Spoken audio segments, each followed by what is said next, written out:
Okay, good evening, and welcome to our regular Select Board meeting of May 8th. And I will call the meeting to order. First item of business is approval of the agenda. So moved? Second? Moved and seconded. I do have an addition. We didn't complete everything in our executive session before the meeting, and so we'll re-enter executive session for a couple small final legal matters following our meeting. Is there any other requested amendments? No. Hearing none, all in favor as amended, signify by saying aye. Aye. Aye. Those opposed? Okay, next is approval of minutes of the April 24th Select Board meeting. So moved? Second? Moved and seconded. Any changes? Nope. Didn't find any. Hearing none. Beth? All in favor of the minutes as drafted, signify by saying aye. Aye. And opposed? And then I think we have 3 abstentions, maybe? Certainly two. 3. Three? Okay. Next is citizen comments. Is there anyone here this evening for something that is not on the agenda? Okay. Next is nomination to Sports Commission for Memorial Sports Center. Do you want me to move? Please Okay, I'll do. move, that we nominate Dustin Hunt to the Memorial Sports Center Commission with a formal appointment to be made at our next meeting. Second. Are there any comments on it? Questions? Hearing none, all in favor signify by saying aye. Aye. Those opposed? Okay. Next is appointment of the town forest fire warden. And Rick Cole is not seeking reappointment. And so we're looking to appoint our Middlebury Fire Chief, Dave Shaw, as the town forest fire warden for a 5-year term beginning July 1st, 2018. I'll make the motion to appoint Chief David Shaw as the town fire warden for this 5-year term beginning July 1st, 2018 and ending June 30, 2023. Second. Moved and seconded. Comments on the nomination? Hearing none, all in favor signify by saying aye. Aye. Aye. Those opposed? Okay. Next is 2018 liquor license and outside consumption permit application from Ovation Entertainment Corporation, doing business as Above Par. And Ann is not here, but Ann reports that the Above Par applications have received public safety inspection approval, and the outside consumption permit application describes the delineation area that is subject to the permit as the patio, parking lot, putting green, driving range, and 18-hole golf course, and it's from 9 a.m. to 11 p.m. daily, which is unchanged from last year. Pleasure of the board. I'll make a motion to approve a first-class liquor license renewal application for Above Par. Second. Moved and seconded, thank you. All in favor, signify by saying aye. Aye. Aye. Aye. I'll further move to approve an outside consumption permit for Above Par. Second. Moved and seconded, all in favor, signify by saying aye. Aye. Okay. Now, we have an opportunity to recognize 2 members of the community who are departing from their board and planning commission seats. First is Nancy Malcolm. Nancy served in the Middlebury Planning Commission from 2005 to 2018, becoming its chair in 2010. Among her accomplishments, she led the Planning Commission through a 2-year process, culminating in 2012 to complete a comprehensive rewrite of the Middlebury Town Plan. As is its tradition, when long-serving members leave the commission, the Planning Commission will plant a tree in Nancy's honor. And the type of tree and location are still being determined. What are your preferences for a tree, by the way? I know nothing about plants. I'll leave that up to those who do. I don't Well, know. one thing you do know is how to organize people and gain energy and get things done. And we really appreciate everything you've done for the town. I know that you won't be sitting around drinking coffee only. I expect we'll still see great things, but I know you're stepping down to allow others to serve. And thank you so much for everything you've done.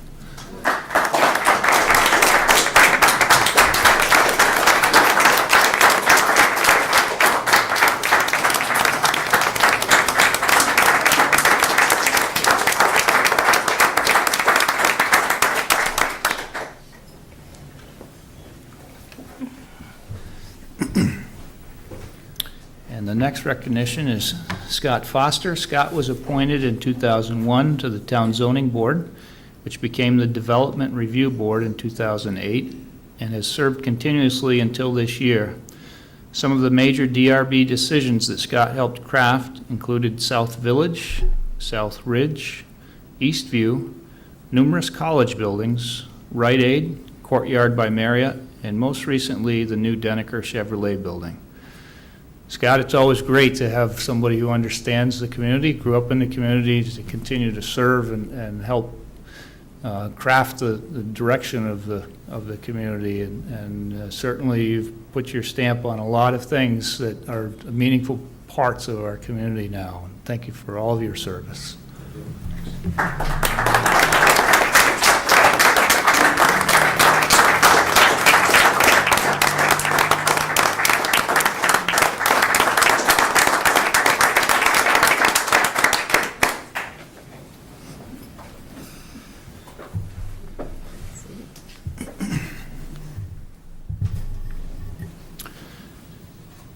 Are those our college students out there?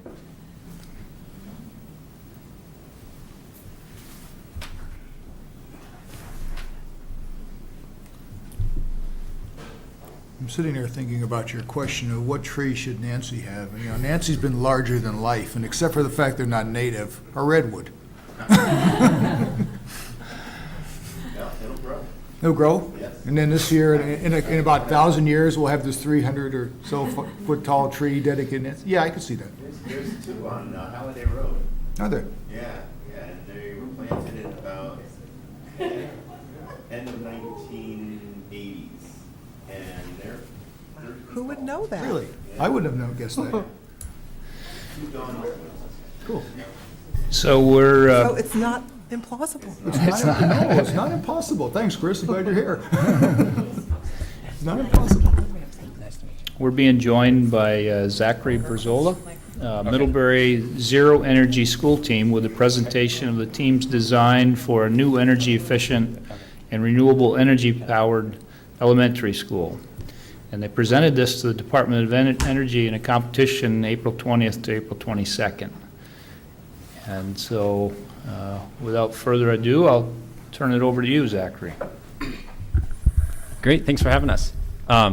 So I'm Zach, and this is Evan, Amanda, Alex, and Bennett, and we're some of the people on our team. And we just wanted to share with you our proposal. And we, as you said, we presented to the Department of Energy, and we've been working on this as a design idea for the last 4 months. And we designed this as for the competition, but in doing so, we really grounded it in the kind of the needs of the town of Middlebury. And we worked a lot with Tom Buzzell at Mary Hogan and a few other industry partners that really helped us ground the design. And we wanted to share this as an idea if and when the need arises to replace Mary Hogan or expand because of school consolidation. We thought that this could be, some of our design ideas could be incorporated into that future planning. And so we want to share that with you today. And can we go to the next slide? This is our team, our bigger team, and a bunch of the partners. We'll keep going from here. And feel free to stop us if you have any questions as we go along. We also have some more stuff at the end. this is kind of the layout of our design as we go through today. We'll talk about the context, the actual building, the systems that make it run, how we power it, and finally, how this will save this school, the district, money in the long run. Next slide, please. So a couple of goals that we took in mind throughout the whole design process was, first and foremost, avoidable efficiency to make this as easily implementable by the town. Also, we promoted experiential and collaborative learning through fluid learning spaces and access to the outdoors. We use the building as a teacher by making all mechanical systems throughout the building visible and teach students how they play a role in the greater system. We also make sure and ensure resiliency and flexibility in all aspects of design to make this school adaptable to the changing needs of the community of Middlebury. As well as make it's an inspirational beacon for not only progressive education and sustainable design in Middlebury, but also Vermont as a whole and the U.S., I guess, on the whole. We decided to site our proposed elementary school down by the middle school.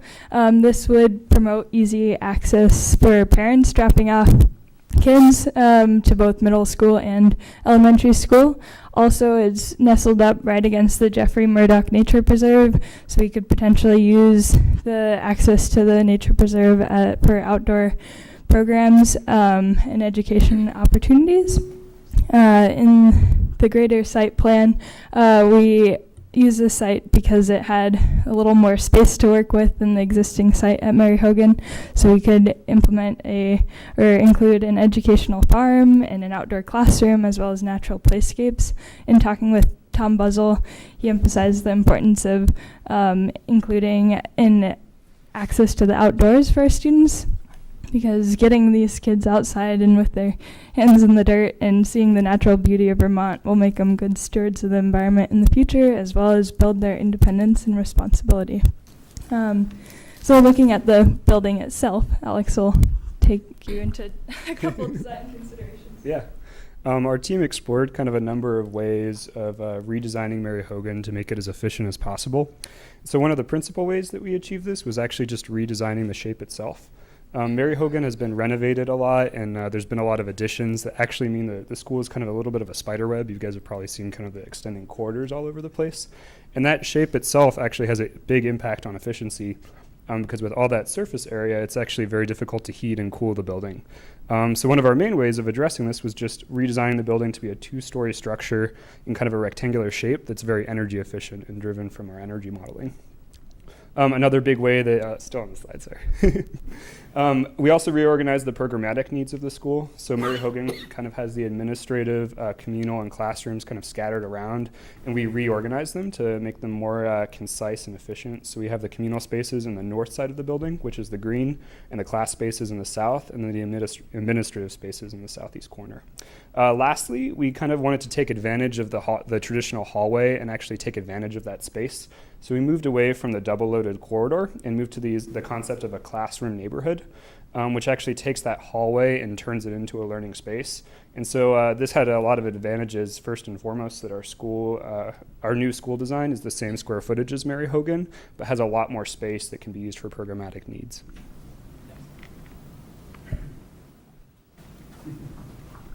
Great. So another consideration we took into account when designing the school is the actual layout of a traditional New England town.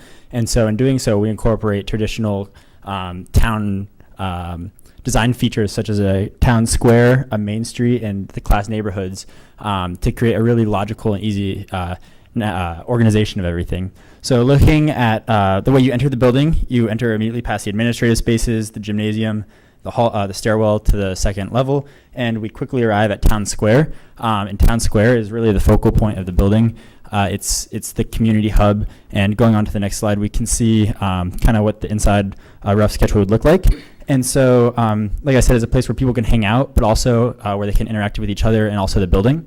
And so all of our mechanical systems, MEP systems are visible to not only inspire curiosity of the students with what's powering their building, but also to encourage them to interact with it. And so there are like pulleys and wheels where students can generate power and see how many watts they're producing, compare that with how many watts their classroom is actually using, and again, further compare their classroom's usage with other classrooms to create competition and sustainable thinking and practices. So now moving on to Main Street, which is the really the top to bottom way to navigate through the building. It's a really logical, easy building to navigate for anybody who's never been in. And it's not just a hallway, but it's a really big space, again, that students can interact with. And so taking a look at inside of what this Main Street looks like, looking down, you see that there's lots of room for artwork displays. The collaborative spaces there on the right, where students, well, I'll get into the collaborative spaces in a minute, but they're act as eddies that pull students into these learning environments. There are also glass pods for quiet individual student learning. And further down, there are garage doors that open up into these large laboratory rooms, again, pulling students into the eddies of learning spaces. Also, well, one thing I would point out also there is the glass ceiling is on also the glass floor for the second level. And so it connects the students on 2 different levels and creates a really dynamic space for students to move through. So now we see the collaborative spaces. And so collaborative spaces are breakout spaces where students can learn in smaller groups at different paces. Classes can be co-taught with other teachers in their classes. And it's a really flexible space for like lab activities, for student lectures, or all sorts of things. And so another view of the collaborative space, which we will see, we incorporate the hydroponic system that already exists at the school. We really solidify that into our design to bring students closer to the food systems, along with the educational farm outside of the building. And you also see the windows on the far wall. Those windows enter into the classrooms, providing connectivity between the 2 spaces. And so here you see the classrooms. There's K through 2 on the lower level. Each grade gets 2 collaborative space learning areas outside of the classroom. And so looking inside of the classrooms now, we again see those windows connecting you to the collaborative spaces. Those are high enough for the teachers to see outside and have oversight with what's going on, but also high enough that students aren't easily distracted. But there's still a level of connection there. Classrooms are also very flexible for any type of learning style. This could be group work. We have a setup for what could be a diorama display, or, movie screening on the next slide also. But yeah, so the furniture is highly flexible. You see the window there on the right connecting students to the outdoors. And so here we see the floor plan once again all put together. We believe it's a really organized space for student learning. It's every student and teacher's dream to learn in a space like this, really. And also the mechanical system heart is another visible design feature where the students are brought closer to the mechanical systems that power their learning, with lots of glazing into the mechanical room, really showing what's going on. Looking at the second level, everything is flipped across the horizontal axis. Now classrooms are on the north side, and collaborative spaces are on the south. This allows for natural light to enter into the collaborative spaces, drawing the older, more responsible students out into this new learning environment. The exterior of the building, we chose corrugated sheet metal as our material of choice. The exterior is easily customizable and changed depending on different design needs and styles and choices. This is just one iteration of what it could look like. But we see that this is a really durable material, and it's also commonly seen in grain silos, barns in Vermont, and we wanted to have our material choice kind of rooted in the Vermont architectural style.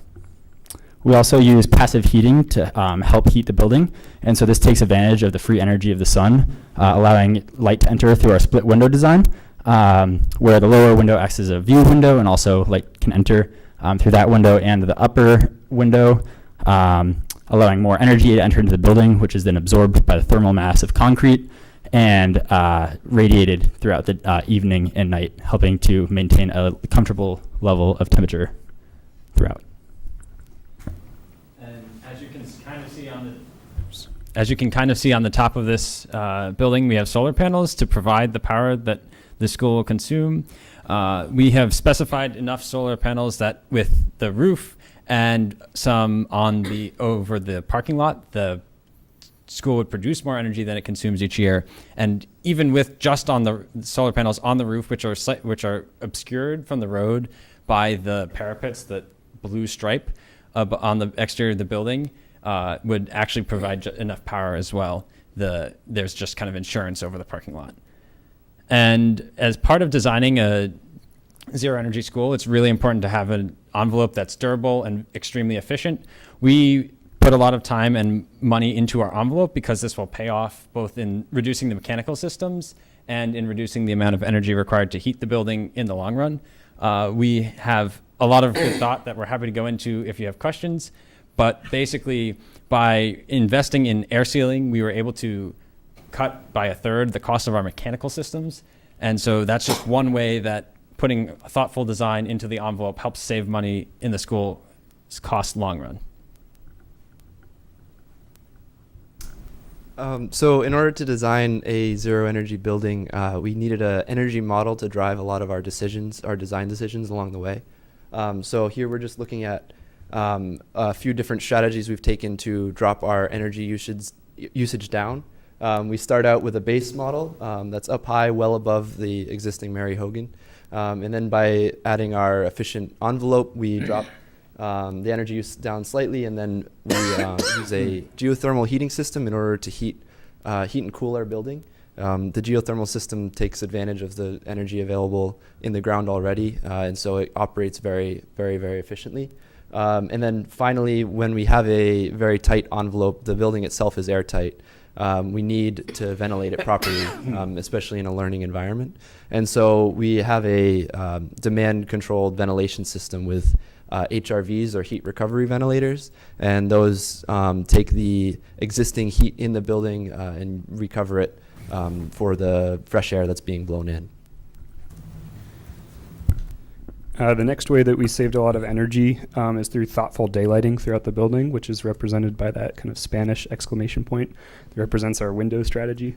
So we bring a lot of natural daylight throughout the building to kind of limit the need for light fixtures to illuminate those spaces. We've incorporated skylights in strategic places in the building to bring a lot of natural daylight into the central corridors. And once we have that natural daylight, our light fixtures themselves are very efficient. We use a 100% LED strategy, which saves a lot of energy. And we've actually found light fixtures that incorporate natural daylight dimming, which means that when a room is sufficiently lit just from the outside light coming in through the windows, the lights will actually automatically dim themselves and save energy in the long run. Our last two strategies, we're incorporating occupancy sensors throughout the building that can shut down outlets and lights when the building isn't in use. As you all know, it's very difficult to remember to turn off the lights when you leave a room, and simple acts like that can actually have a very large impact on the energy model. And this takes away the human factor and ends up doing it automatically. Lastly, our solar panels bring us just below net zero and save a lot of energy and money in the long run. So, as I was discussing earlier, some of our investments cost more upfront, but also allow us to save money in other areas. And so, based on our analysis, we found that our square footage cost would actually be below the median New England cost. That's very hot, not very fine grained, and there's definitely some more analysis to do here. But overall, what we're seeing is that the cost could actually come in competitively with building a traditional new school. And additionally, the school will actually be saving money in the long run because of our investments in efficiency. So we have more than half the operational costs compared to the existing Mary Hogan Elementary School. And as well, the solar array on the roof, which would be procured through a power purchase agreement, which means there's no upfront money given, you pay for the electricity over time, would actually save the school money, make the school money in the long run because we have intentionally oversized it. So it will produce more electricity and still fall under the net metering cap in Vermont. And so just wrapping up, we've had a lot of support and we want to thank everyone for that's helped us with that. Additionally, you may have noticed we only have K through 5 in this design. That was a DOE requirement, but we also felt that fit in with the bigger ACSD push to move the 6th graders to the middle school.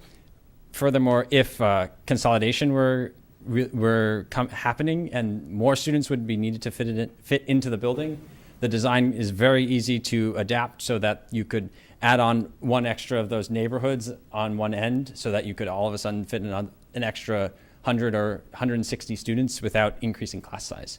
And with that, we'd love to hear your feedback, questions, and yeah. So you're standing in a net zero building, and we've learned a lot from choosing to build a new town office versus renovating an old building. So one question that will come to us is, what about the old building? And how did you come to the decision regarding that? Because there's a cost associated with that old building that we still have to account for. Definitely. We talked about trying to renovate the existing school in trying to make it more energy efficient.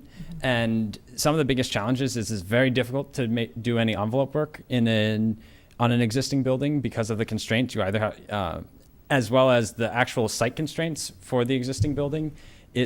Would be very challenging to do work there in the summer only because you don't have a very long time window to actually get work done.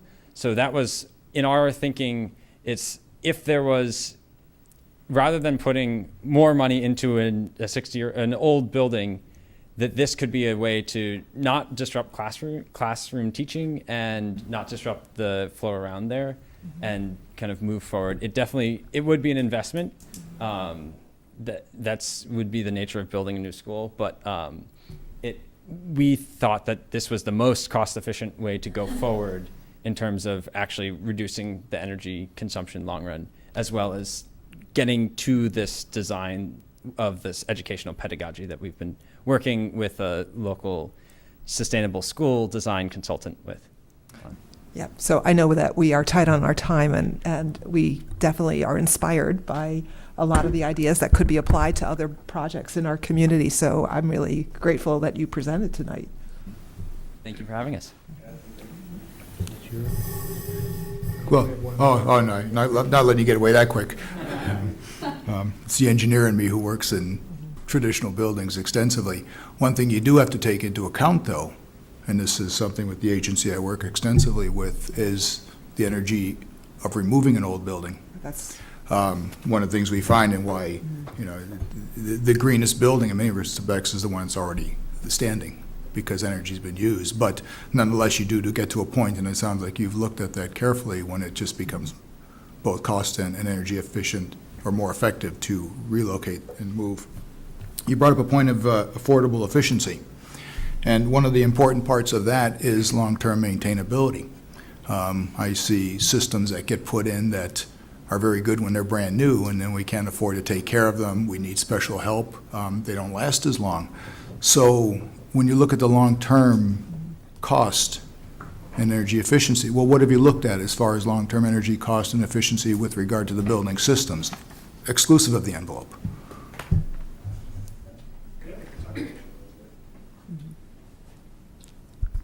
So that was actually one of our overarching goals, was to really have a durable 100-year school. Mm-hmm. Hold it here. Okay. That's a good yeah, we objective wanted a right resilient school, because in some ways that helps with the justification for constructing an entirely new building. If it's designed to be flexible and meet the town's needs for a number of years. With regards to the mechanical systems, we chose a largely decentralized approach and kind of carefully sized all of our systems and took maintenance into account. So we ended up using ground source heat pumps throughout the building for the heating that's designed to very efficiently heat all of the rooms and require relatively little maintenance and save a lot of energy in the long term. Our ventilation system is also decentralized across the board.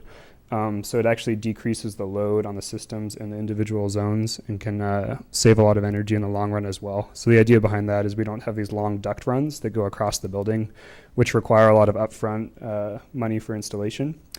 And then we have several other systems as well that are kind of designed to reduce the operating costs of the school.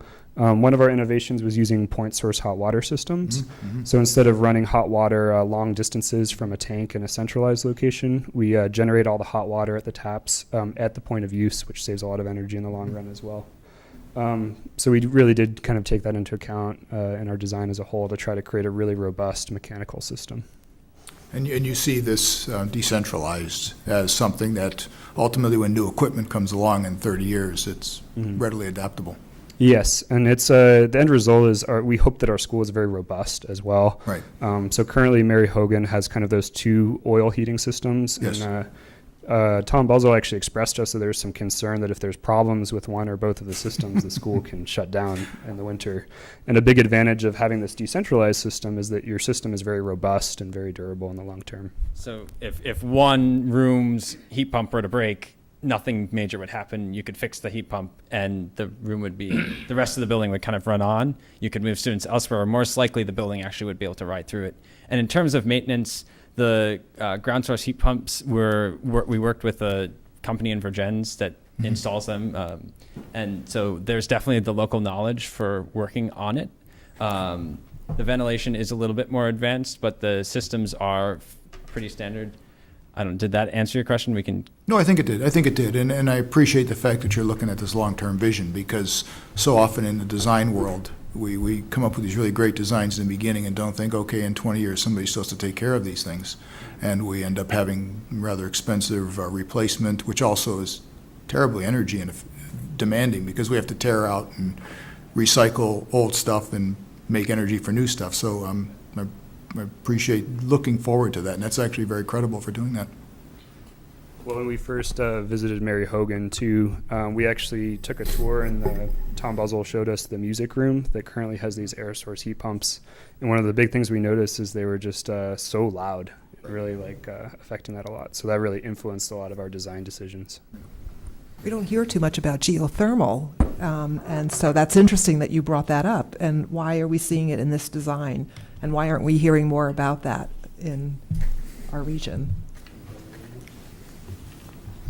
So I think the reason we're not hearing more about it in our region is because it tends to be expensive, and the cost upfront is a deterrent for a lot of cases. And this is something that we played with back and forth a lot, and we found that it would be worth it because of the efficiency upgrades that you get by using ground source heat pumps over. I think we would either use ground source heat pumps or air source heat pumps. We decided with ground source because the efficiencies were significant enough to kind of make the cost worth it up front. But at the same time, we were at a point where the ground source heat pump is a more robust system in that, when we have those incredibly cold days, we can carry on with school regardless. The air source heat pumps are getting to the point where they could serve that purpose, but they're not quite there yet, we believe. But at the same time, with recognizing that this might be a longer term plan, I could see this same design being implemented with air source heat pumps, which are cheaper up front. And in the future, I think that the technology keeps improving rapidly. And so at some point that could be the better option. Might I ask, I'm looking to try to move the agenda on. Is it something quick? Well, it's not, okay. My question is about the geothermal situation in Hillcrest. How effective is that, or don't you know? You might not even know. I mean, The system works. It definitely does, but there is additional heat required because it was not designed to provide heat to the whole building the whole time, and they are definitely using steam from the main campus for sure. Much cooling is anything else too. That's the big thing, is it's cooling, and that was one of the benefits of our system too, is that it provides cooling in the summer, which would allow for a lot of summer operations in an air-conditioned space. So, yeah, sounds like we'll wrap up, but thank you. Are you all graduating this year? So we don't have an opportunity to submit a bid for you to consider in consulting. Well, thank you very much for sharing your work with us.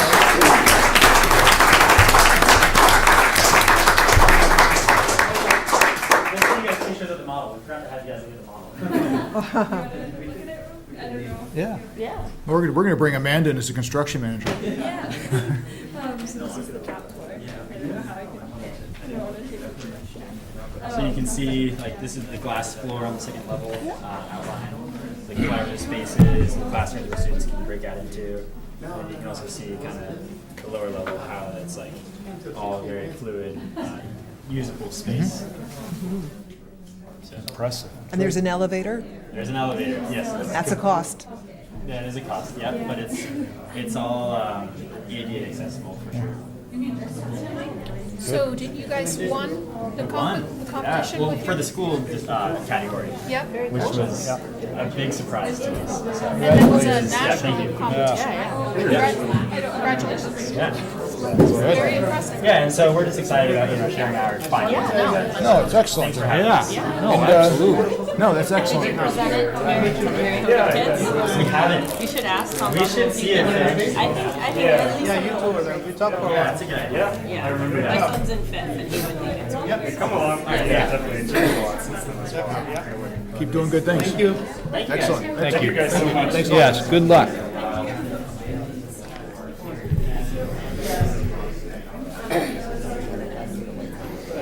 What?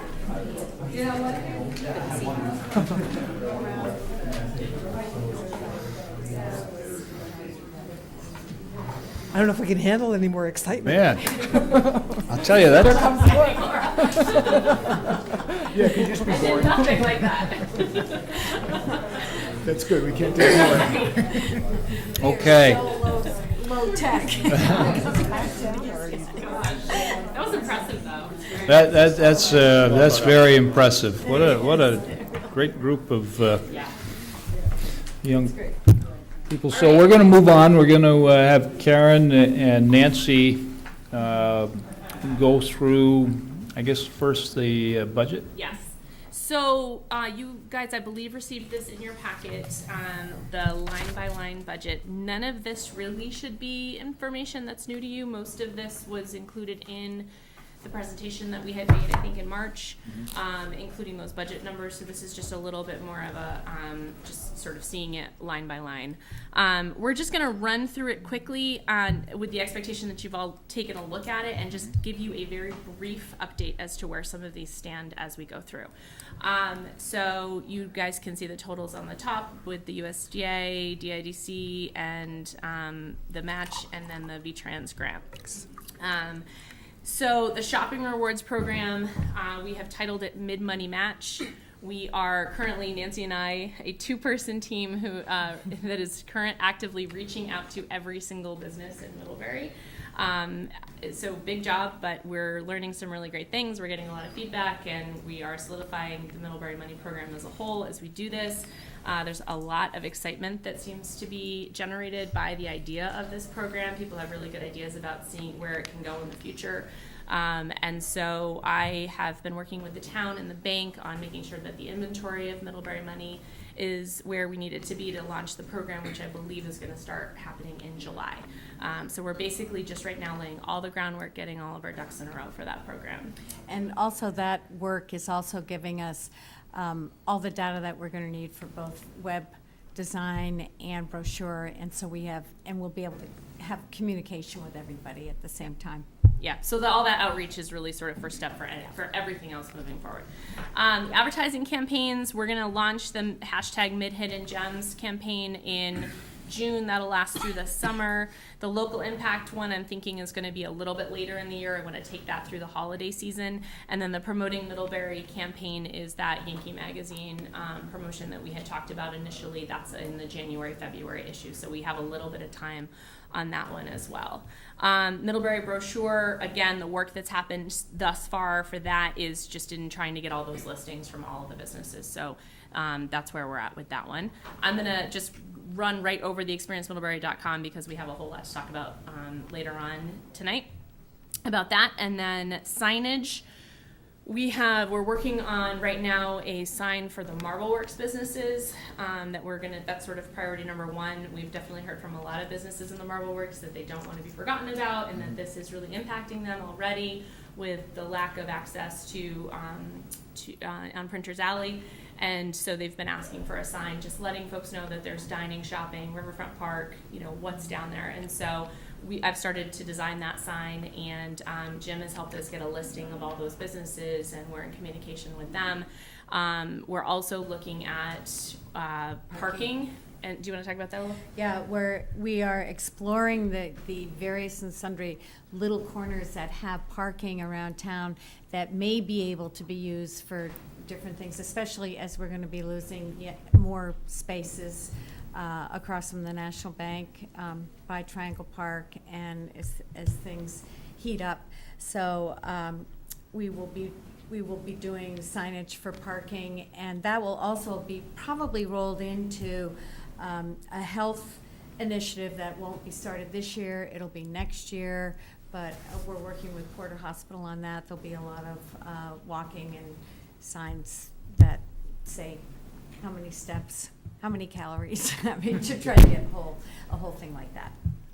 So, beautification, I hate that name, but we don't quite know what else to call it. So we've split that out. Some of it is going to be public art, trying to figure out ways that we can make downtown not quite look like a prison with all the chain link fences. And Doug Anderson and Town Hall Theater have stepped up, and they're putting together some chain link art, I can't say it, for the fences. Which is solicited local artists for Yeah. ideas, and so this is all done, within the community. Right. And in addition to that, we're looking at other ways that we can do some things to bring color and disguise or more fun with the downtown and not just the chain link fences. And so we've got a good situation right now that we think we can work with, but I don't want to go into it because it's not really planned yet. So, but we're working on that. We know it's really important. We also have worked with Lily, our town gardener, trying to figure out ways that we can bring some flowers and planters downtown, and she was very nice, walked around and helped design where some things are. And also yeah, and Bill. We've been working with Bill, who's got some great ideas himself and very helpful for Department of Public Works to try to spruce things up, and anything we can do to make downtown look more inviting for people is what we're up to. And then we have still, within this budget, the purchase of a PA system and the purchase of a projector. The only thing that is different from what you guys saw in the presentation is we have changed out the stage purchase to a stage rental, and that rental would be rented from Middlebury Underground, which is then supporting their efforts in the community as well, and then using the leftover $3,000 to put towards the Midsummer Music and Movie Series. And that was an initiative of Neighbors Together from the beginning. It came out of the forums, but the BMP took it on early before there was funding for it because we felt that there was going to be a lot of business support. I will say one thing that is happening right now is businesses are tightening up their budgets considerably. And so we have attempted to fundraise and receive sponsorship to put this on. And we've gotten a little bit of money, but nowhere near what we need to be able to put on this event and just break even. So that's where that $3,000 was reallocated to, and then the rest of the, and so just to be clear about what that covers, movie license, porta potties, insurance, and marketing, printing materials. And the rest of the line items there are under the summer block party, which is on August 15th, and I have some really exciting ideas around that I will be coming back to you guys in the next 1 or 2 board meetings to talk about. Any questions about this budget and any specific dollar amounts within it? Nick? Not about specifically the budget. I mean, I have no disagreement. I'm thinking about, though, and I don't know if this is the place to bring it up, but not to, to somehow have this as part of the story. I'm thinking back, I remember Terry Arnold was actually looking at this idea, it was in her mind, of having some sort of viewing stand. Mm-hmm. So that, it's going to be part of the story of this town, and to provide the opportunity for people just to watch what's going on.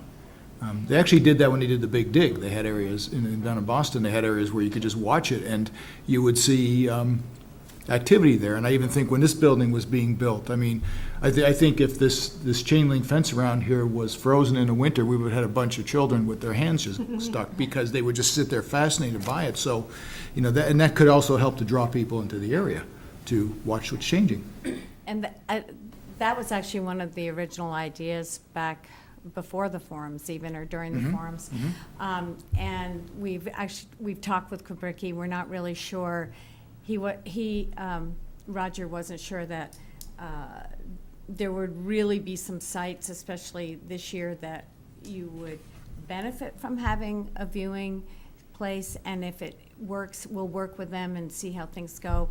I did talk with Lindsay, and she had also suggested that anything that involves big diggers and things like that, kids love it. Kids love that. Down, And so do kids' and, parents. And they are certainly visible now. They can certainly see them. So, but at this point this year, we will not be building or have one. We don't have one in the budget, but it's certainly something as we go forward and talking with the Kubrickis. I would just note that it's part of the internal plan at St. Stephen's for their Neighbors Together participation to make one of the upstairs rooms with viewing windows available some of the time for people to just come watch. Right now, the trees have not been cut on our side of the railroad. So, in fact, my son's 4th grade class came over to try to see things last year, and what they got was a landscape. But at the time when they're going to do some of the more interesting construction down there, the trees will be gone. And I know that's has been an internal plan of the church. It's not the same as what you're suggesting, which I think is kind of cool, but at least that's going to be one very good viewing spot. Well, you could meet the objective quite well.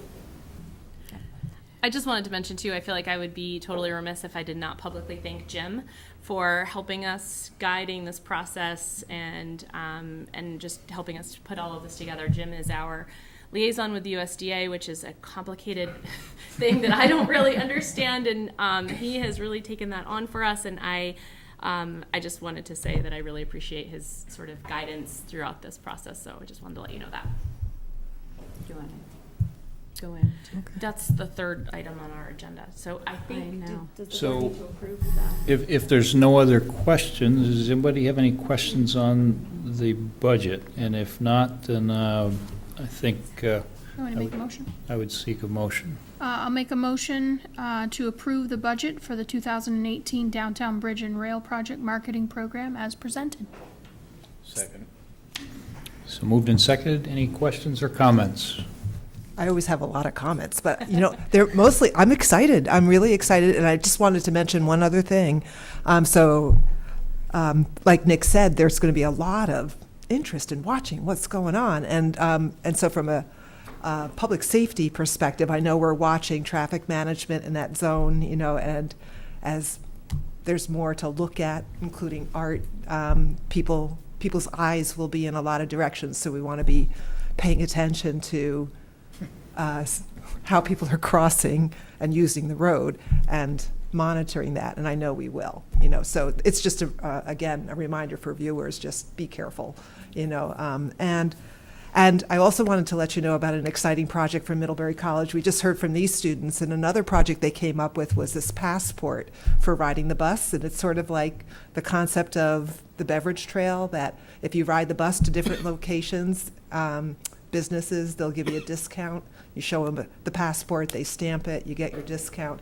So I like that idea of incentivizing people to use alternatives. Maybe there's something that couples with the health project related to that, this passport. Yeah, well, and idea. that's the nice thing. We do have, you know, we've started working with Porter.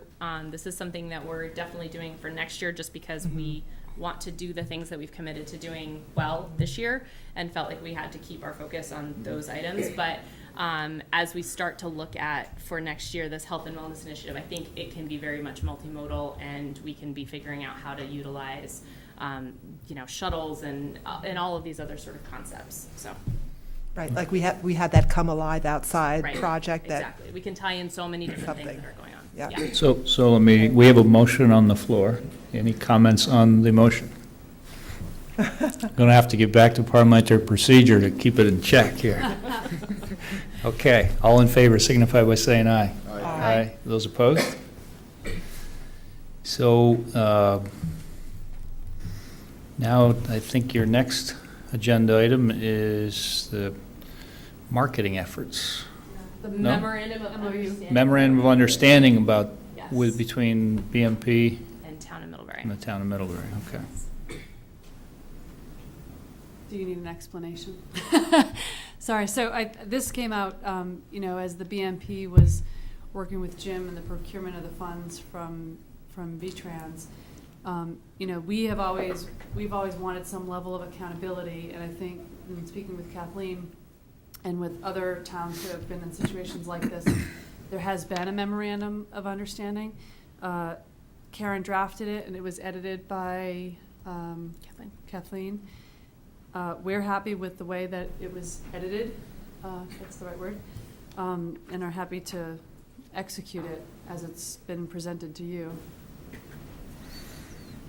Comments on it, questions? You want me to make a motion and then comment? Unless, I'm good with why it. don't we start with the motion, and then if there's comments, I'll make a motion to authorize Town Manager Kathleen Ramsey to sign the memorandum of understanding with the Better Middlebury Partnership regarding the 2018 Downtown Bridge and Rail Project Marketing Program. Second. moved and seconded. Any comments on that? Let's go. Hearing none? All in favor signify by saying aye. Aye. Those opposed? I must have done a really good job explaining it. Amy, we're going to bring you up more often here. So now we need to act on a recommendation for consultant to update the website. So I don't know if you guys received the whole proposal in your packet. Did you? We did. Okay. So three of us, Chris Hammond, who is the incoming board president of the BMP. You guys obviously know Nancy. The three of us plus Christy Lynn interviewed 4 finalists out of the 9 proposals that we had received, and we were just very excited and pleased to recommend Hark and Community Barn Ventures on this joint partnership proposal. We felt, all 4 of us in the room felt really energized by what they brought to the table, but they also got it in a really exciting way. Like they really see this website as being not the BMP's website, but being the community of Middlebury's website. They intend for this to really become sort of the wheel in which everything else spins off of, which is how we envisioned it as well. So it was really exciting to talk with them and hear their ideas, and we are happy to make that recommendation to you. Do you have any questions about that? I'm good with your recommendation. I come from the infrastructure where we usually see a list of bidders, so I'm just curious where they came in cost-wise. I know that's not the only consideration. Sure. So can you, because I didn't see anything in the packet about that. Like, so to the best of my recollection, they were all within $2,000, $3,000 of each other. Our feeling going into this was because we were spending money that was allocated to this, that was going to be lost to the town as of August, were it not spent, that we wanted to be really careful to be within that budget, but that the cost was a little bit secondary as long as it fell within that budget to the qualifications and the experience brought forth by those firms. So just knowing that money was going to expire if not used for what it was allocated for. well, So what out of the 9 proposals we received, there was one that was very low. Mhm. And when you read through the proposal, you realized it wasn't a good fit. All the other 8 were within a few thousand of each other. The one we selected was not the most expensive, and it was not the cheapest in the group. It was right in the middle there. perfect. That was what I was looking for. Thank you. And you said that you liked it because of the work that they did on Vermont.org. Yeah, that was one of the examples. Chris actually checked all the references, and they I don't know how many there were. There were a number of them, and everyone provided really excellent references on their behalf. But the Vermont.org site I felt like was very similar to what it is that we're trying to do as a community. But also one of the things that I really liked about it is that it's 7 years old. And it still looks fresh and interesting, and It has a good calendar. And it has a good calendar, exactly. And so that impressed all of us on the committee that they can keep those things looking fresh, which is important. Any other questions? I think we talked some months ago about having a website that would be the face of our community to Yes. drive people to why they would want to come here. You know, the live, work, play is kind of what we wanted, but we wanted to have something that we could keep easily updated. Is that Right. in that part of the parameters of this Yes. site construction? Yes, one of the things that I think Mary from Community Barn Ventures said to us that really struck to all of us, kind of struck a nerve was, you know, it was a show, don't tell kind of situation. And so this live, work, play, we, you know, on our current site, we're telling that a lot, you know, and we're not necessarily showing it, and they had some really good ideas for showing it. So there was that piece. And then in terms of keeping it fresh, within this first year's budget, it is allocated to have 2 to 3 hours of regular maintenance done on the site by the designers. And then we're going to be taking a look at that, and we can at any point evaluate whether or not we want to continue that with them or continue it with somebody else. But that's built into the first year's budget. I'll make a motion to endorse the Neighbors Together website subcommittee's recommendation to award a contract for the redesign of BMP's Experience Middlebury website to Burlington-based Hark Incorporated for a total cost of $35,000. Second. Moved and seconded. Are there any other questions? Hearing none. All in favor signify by saying aye. Aye. Those opposed? I further move to authorize Town Manager Kathleen Ramsey to sign the contract pending the satisfactory completion of the legal review. Moved and seconded. All in favor signify by saying aye. Aye. Those opposed? Okay. Good job. Thank you very much. Thank you,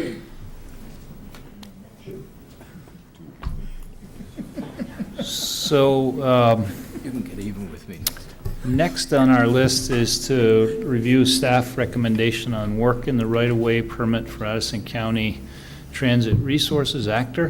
Bus stops on Main Street in front of the post office and St. Stephen's Church. When we need to review this and we need to make a decision on it, one of the things Kathleen and I talked about and thought would probably be important is to establish a public hearing.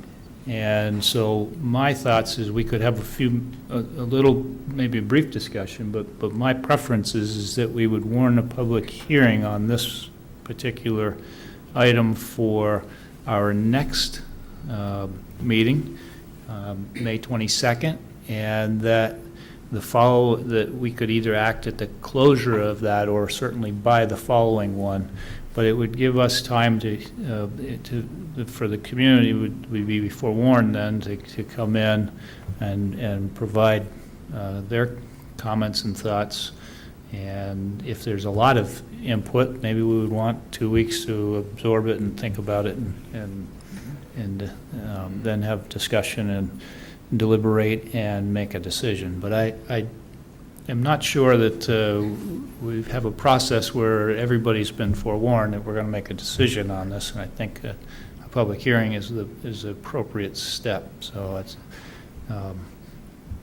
I think this is something, we've asked Bill to look into it, Bill Kernan, our operations director. He's an operations guy. We're talking plans, we're talking community policy, we're talking things that are greater than asking. I think we've leaned on him very heavily to do this, and he's made a recommendation based upon his observations, but it's really not, it's in our purview, and I think our process should be to establish a public hearing. So that's my thoughts on that. And if you have anything you would like to talk about tonight, Make a motion. if you'd be happy to make a motion and everybody, and we could at least start with that motion, I'd appreciate that. Then I move that we warn a public hearing for Tuesday, May 22nd, to take testimony regarding the town staff's 3-month work in the right-of-way permit review of Actors Main Street bus stops. Second. So are there any comments on that? I think that, yes, I have a comment. as you know, I support riding the bus. But I also understand, the tension for parking downtown, and I'm excited that the BMP has found some destination lots where people could park. And I think it's important to look at all the packet material that we've gotten, so there's Bill's letter, and there's other supporting documentation, and including, very interestingly, if you haven't looked at it yet, the video cam pictures of what you see going on when the actor buses are moving into that region. And that was added kind of late into our packet. So please, I encourage you to take a look at that, and the data that we also just received updated on the numbers that are using the post office spots on both sides. So the demarcation on the ground there, we know a lot of people find confusing, and the reason it's not clear is because of the weather conditions, and because we had this also temporary period in December where it was released for parking again, and so it'd be interesting to see what happens when the marking is clearer and traffic enforcement happens, which we are told is beginning this month. So I'd just like to, myself, just see what could happen, when we have those things in place. This doesn't preclude the result. I mean, I think we have a very thoughtful recommendation from the town staff, and I think that needs to be discussed. Yes. Okay. I mean, without apologies from actor and so on, but just, I think, looking seriously at this. Brian, if I may address that. Sure. Bill and I have met. We felt the report was incomplete, and we did speak on some of the things in there that, had we met prior to that recommendation, may not have come out and have been stated as such. More than happy to answer any questions, but I don't think this is the forum to do it. We will also provide rebuttal or testimony, or perhaps some other solutions. And Bill and I continue to discuss as we move forward.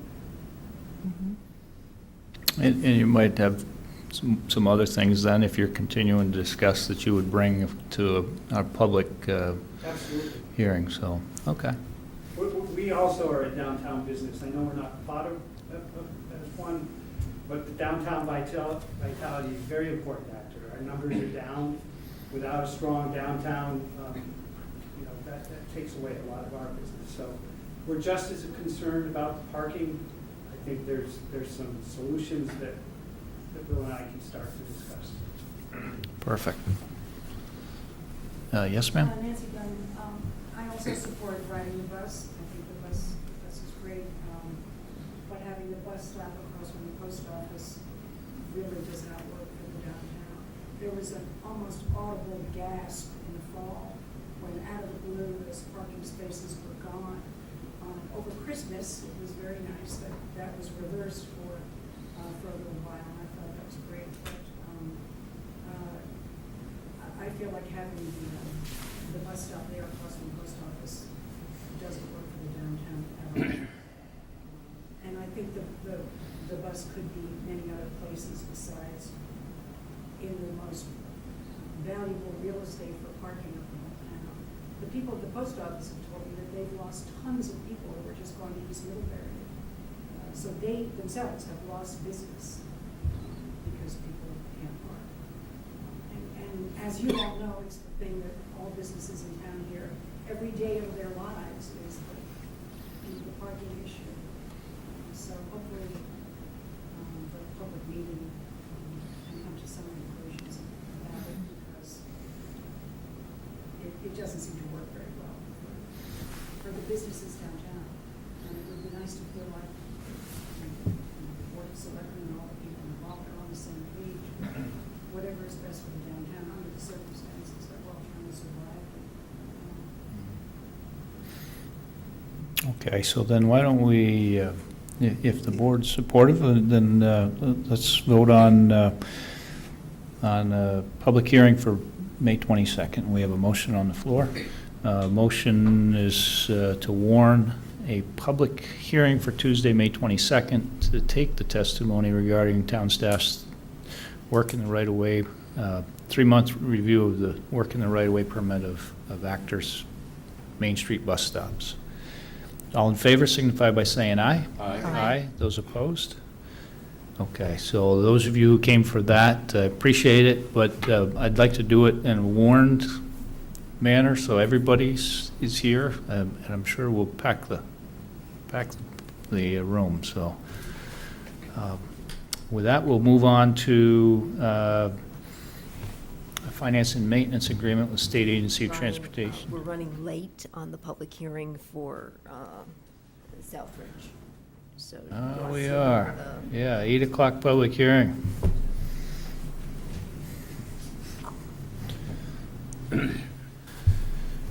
So we're going to jump to item 15, and since we have a warned public hearing, and cover that, and then go back. So we'll have a public hearing.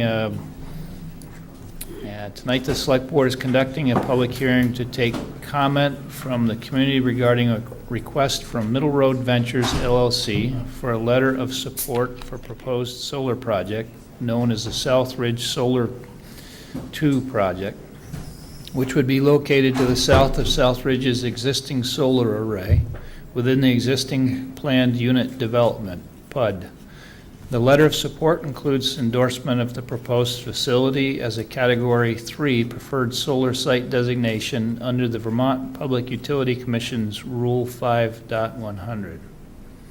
Charlie Kirker, managing member of Middle Road Ventures, LLC, first presented this request to the Select Board at its April 10th meeting, and the Board agreed to host a public hearing this evening to give members of the community an opportunity to provide further input prior to final consideration of the request.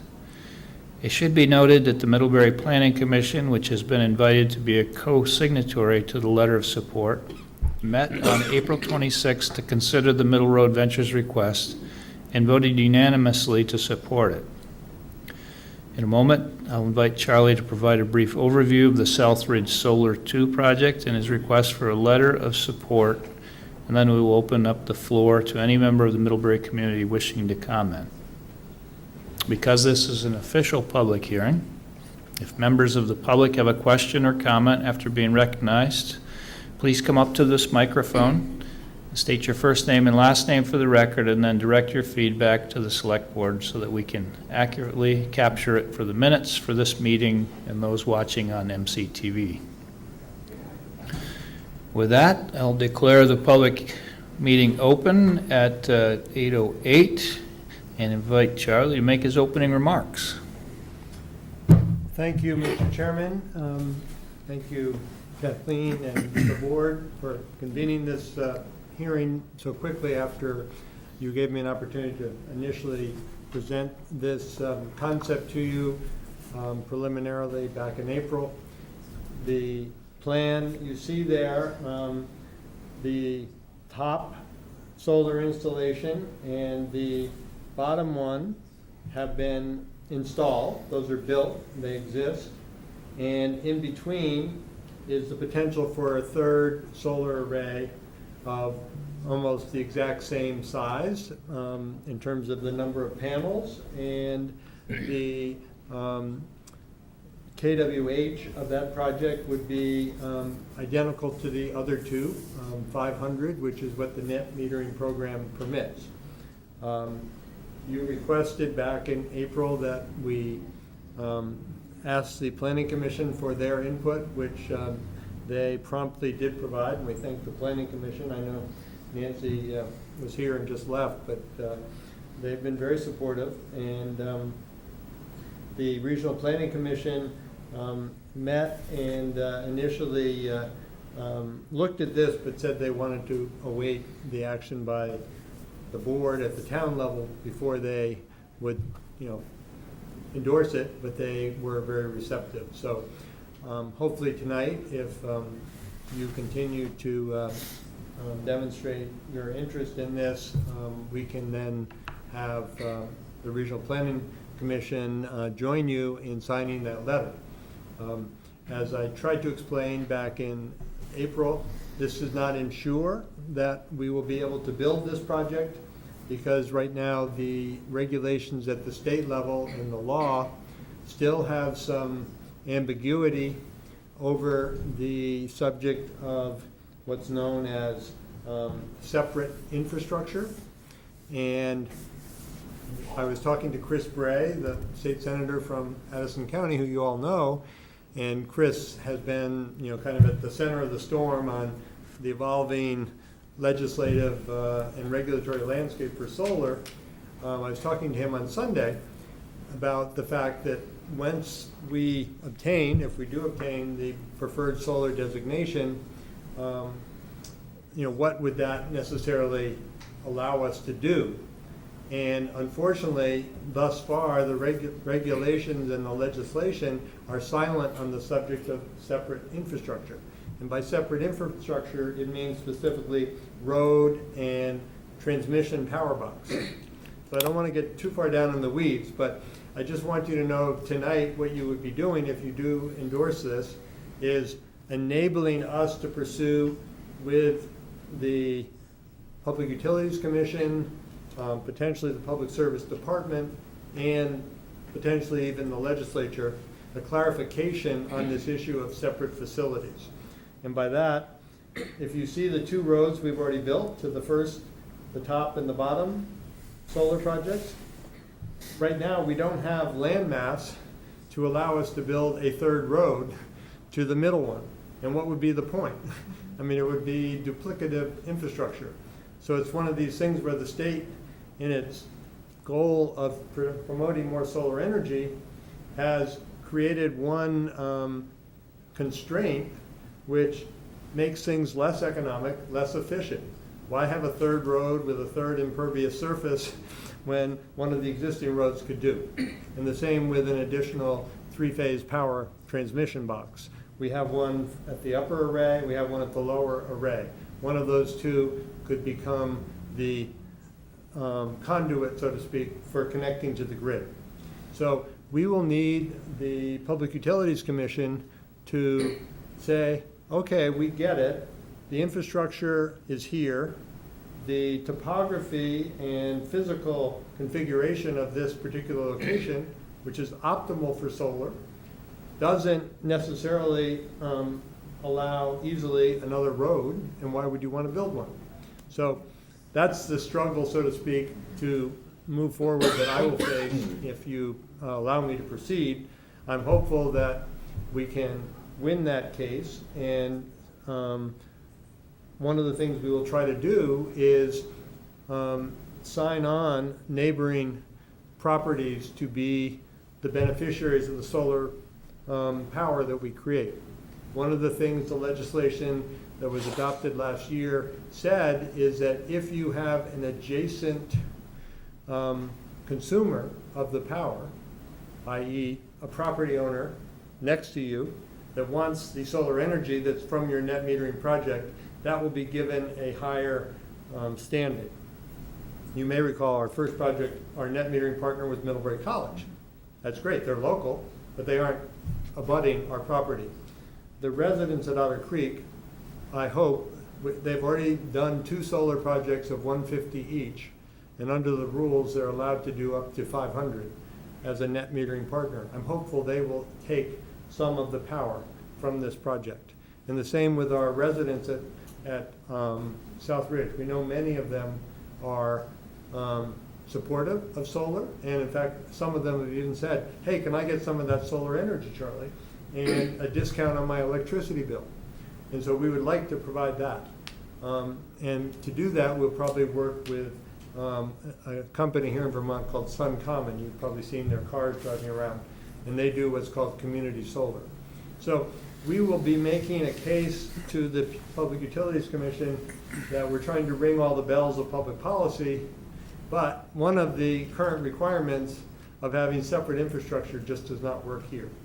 And I only tell you this because you might say, oh, we endorsed this project, but when's it going to get built? And at this moment, I can't say when it's going to be built, other than as soon as possible, we hope.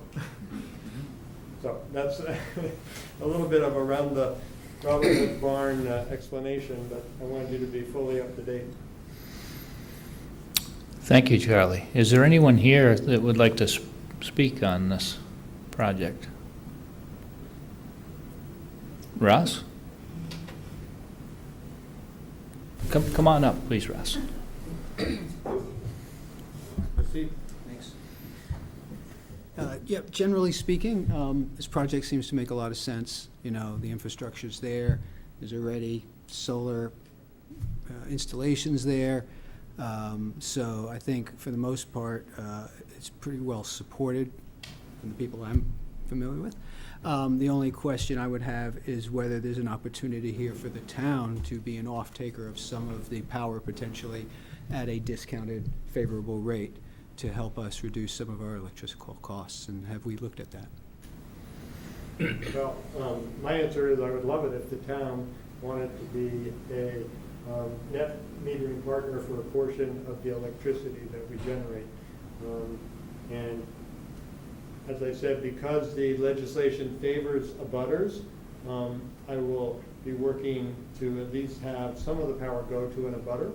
But if the town wanted to be a net metering partner for a portion of the power we generate, that would be terrific. Do you have an idea of what kind of a discount you could provide the town in return? You know, what my understanding is in the market as a whole, that discount ranges from 5% to a little over 10%. The typical discount that the net metering partners receive. So that would be the, you know, where I would start that discussion. Okay, well, I've talked to a number of developers, and usually I've found it's more 10 to 15% is the typical area. So I hope you would, if you enter a discussion with the board or whoever the board appoints to maybe negotiate, you would, in return for supporting this, you would grant us the most favorable. We would do the best we could in terms of the economic constraints of the project. Okay, thank you. Thank you. Brian, you may not have wanted to enter into that discussion. Hi, Fred. Fred Dunnington. I support this. I'm retired from my profession with the town. I worked with Charlie over a lot of years, and there's a lot more infrastructure investment behind this that you may not be aware of. There's three-phase underground power to the pump station that made it possible for a solar system to integrate here. And the developers invested an enormous amount beyond what he's talked about tonight. So unfortunately, we're still paying off the loans. So you're right. I wanted to be positive, not bring up anything. No, I understand. Well, I appreciate you being here. Soreness about that. Anyway, I think I haven't been aware of any people complaining about the aesthetics of this from off-site. It's hard to site that many solar panels in a way that it isn't something that people think is too much in the landscape. So I just wanted to say yes. Thank you, Fred. That's a wonderful endorsement. The first time I brought engineers from what was then CVPS, before they merged with Green Mountain Power, brought them to the site and asked them what they think about the possibility of developing solar in that location. And they looked around and they saw that we had already brought three-phase power, as Fred indicated, to the immediate vicinity. And they saw the topography shielded the area from anybody nearby. They said, this is probably the best solar site we've seen anywhere in the state of Vermont. That's what the engineer said to me, and first time I'd ever met him, and I was like, oh, okay, I guess I better, pursue this. And that was 6 years ago. So here we are, kind of slugging away. And hopefully with your support, we can, make a third project happen and fulfill, what you all have laid out in the town plan as a major objective for the town. Russ? Just with that, I would just say that if the board thinks that you may want to offtake some power at and can come to an agreeable discount rate, you might want to make that part of the condition of signing this letter so that it will definitely happen, as opposed to something that we've talked about but has no force behind it. Okay. Is there anyone else here to speak on this? Okay, if there's not, then at 8:22, I will close the hearing. Thank you, Charlie. Thank you, Brian. So, would the board like to act upon this evening, or do you want time to think about it? I don't need time to think. I think it makes sense. I think it's fine. I think it does make sense, especially given the fact that you have the other two there. And I appreciate your honesty on the potential dilemmas you have moving forward, so that helps a lot in my decision. But I'd make a motion to authorize Select Board Chair Brian Carpenter to sign the letter of support regarding the Southridge Solar 2 project, including endorsement of the facility as a Category 3 preferred solar site designation under the Vermont Public Utility Commission's Rule 5.100. Second.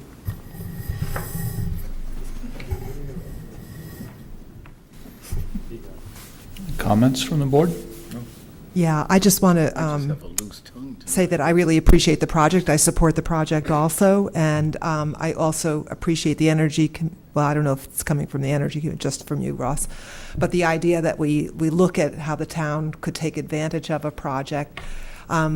I feel a little conflicted about making a request for a specific amount, because I know how much you've developed in the town, like in advanced needed housing and such. So I am not inclined to push on that, but in terms of getting it into the letter. My word, Laura, that I will provide the best, rates to the town if indeed you want to be a net metering partner for a portion of the electricity, the best rates that the project will economically support.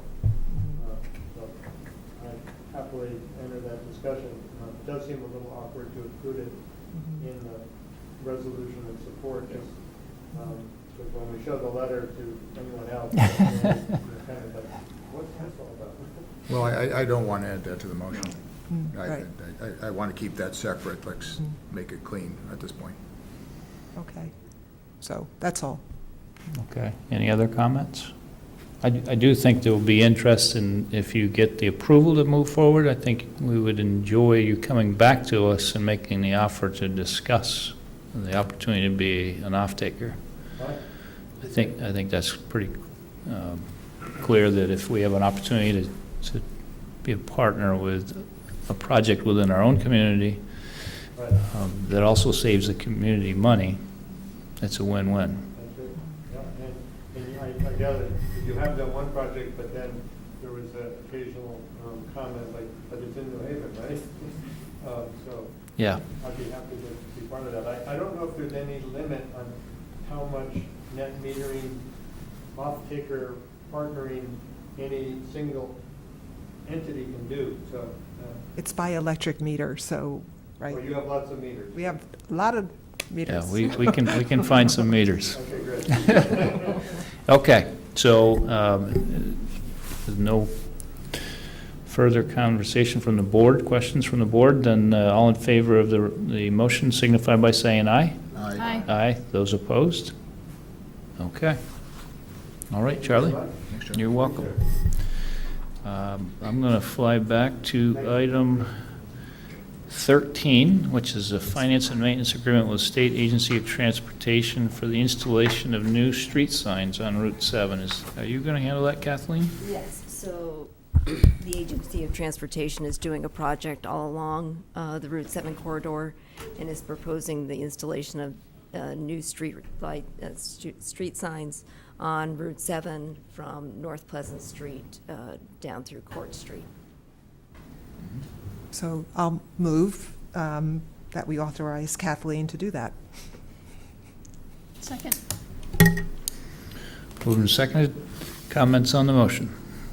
Hearing none, all in favor signify by saying aye. Aye. Those opposed? Okay. And item number 14 is to authorize delinquent tax sale. And Town Treasurer Jackie Sullivan has prepared a delinquent tax report highlighting those properties that meet statutory criteria for a tax sale in accordance with 32 VSA Chapter 33, Per statute, Select Board approval is now requested to move ahead with the sale and to authorize the town to retain legal assistance for that purposes. And that was included in our packet. I think that is, it's a formality that where we're setting the process in motion where she can begin to do collections actions, basically. So there's been plenty of notice to these taxpayers. We'll continue to provide them notice. The whole delinquent tax sale statute provides clear deadlines for how many days' notice before the tax sale, what that notice has to look like, and we'll follow that. I'll make a motion to approve the tax sale for the properties listed in the delinquent tax report and authorize Town Manager Kathleen Ramsey to retain legal counsel for that purpose.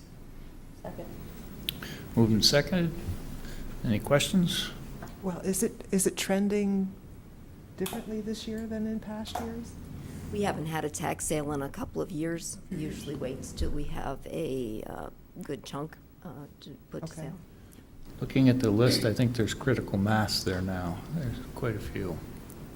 Yeah. Okay. All in favor signify by saying aye. Aye. Aye. Those opposed? Okay. Okay, next is Jake Burnham and Dan Callahan with a request for a contribution from the town's business development fund toward the local cash match for Community Thrives grant application for the makerspace at the Hannaford Career Center. Hey, good evening.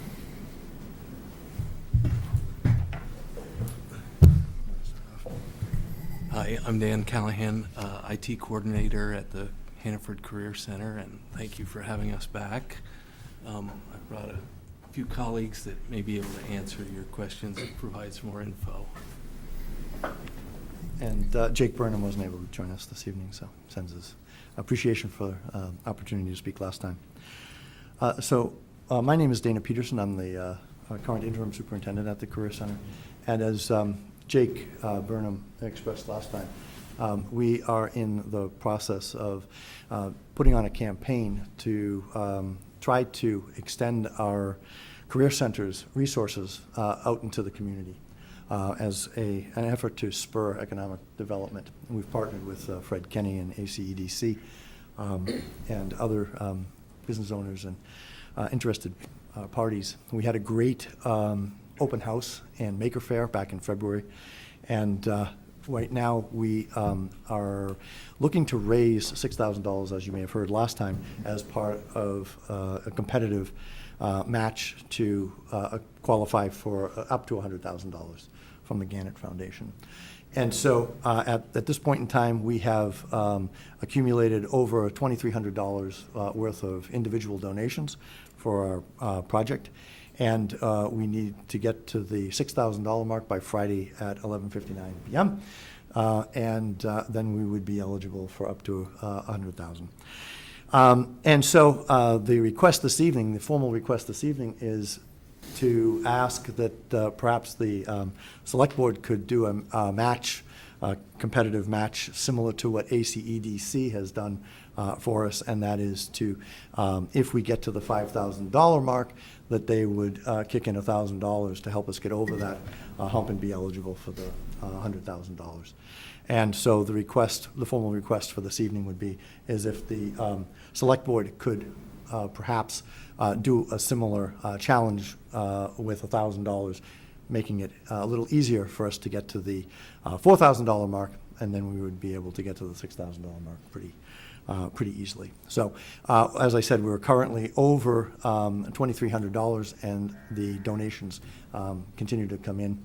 And we had some great publicity in the Addy Indy. I want to give them a plug for the cover story that they did on our initiative. And my perspective is that education is the gateway towards greater economic stability. And since I met Dave in the summer, we've been talking about how we can get more opportunities for young people and others as well to spur economic development in Addison County. So we know what our students can do in terms of the programs that it offers, but we think that our resource is underutilized, and we want to make that more available to the wider community, not only the Middlebury area, but all of Addison County. So that's our request, and we'll be happy to entertain any questions that you might have.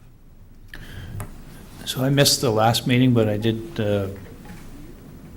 kind of bring myself up to speed a little bit on this, and it seems even though we don't have a formal strategy yet for what we're going to use our remaining MBDF balance for, it would seem like this is something that can clearly be linked to possible development activities, and to support this project with $1,000 seems like a reasonable utilization of those funds, where by supporting that they can leverage it for a much larger grant, and to do it in a challenge fashion as requested seems, we give the money if they do their work and getting it going, and so I would be supportive of that. Your thoughts? I would too, Brian. When we think about what an area like this can do well in the grand, where do we fit in the world? It's the small specialty products that we can create. We're not going to have the large fat industrial complex, and probably it's not appropriate here, but it's the specialties. It's like what Dave does. I'm also a big fan, and this seems to me to help to address those students who are technically astute. It's kind of the skilled trades model, I think, that we see the Europeans do so well, that we admittedly don't do well in this country. And if this is a step in that direction, I'd love to be a model for how to do it right. So I agree with Brian. I think this is while we don't have a formal policy, it's a relatively small amount for what could be a relatively big gain. So I would support it too. I want to say I'm a huge fan of the Hannaford Career Center. You know that, and yes, Thank you. 'cause I will attend your meetings and You know you do. and your events, and and I believe in the makery. My conflict is with our process, with the economic development money. So I'm really trying to reconcile that for myself, because we labored over an earlier request of that fund without having a plan for how we wanted to distribute that fund. So I'm conflicted, because it's small enough. You got a deadline. It'll be leveraged well, but I'm like, so I'm just trying to see, is there another way we could come at it, to say we can give it to you, but from another line somehow, so that we're not conflicted by the next request that comes to us, like, well, you did it for them, so that's what I'm struggling with. I could tilt either way on it. I mean, I would love to give it, but I am just thinking about that, when others come to us for a request and what our response will be. We're hoping that this is just the beginning of a larger partnership, whether it's with ACEDC, with Vermont Adult Learning, with the town of Middlebury, with Middlebury College. We were successful in getting a collaborative grant to work on advancing the work of the Career Center in the Makery, with Middlebury College to the tune of almost $30,000. But that is to help their students be connected to us. It doesn't help us to develop the infrastructure and those things. So this is going to be an ongoing project, and at this point in time, our request is just to help us to get to a challenge level so that we can possibly take advantage of it. And conceptually, this is, the makerspace is open for everyone within the community, and so it's not just the students, it's all the adults, and so this is... Anyone 16 years of or age of old. Yeah, I'm Dave Cole. We actually need to start with adults or older kids, older youth, because of liability concerns. Mm-hmm. And what we're hoping is that as the parents or the uncles or relatives end up talking about this, the kids will want to tag along, and I think there's an avenue for releases to be made so that younger kids can tag along. We're still in, just crawling on those Mhm. topics. Hopefully we'll be walking and running soon.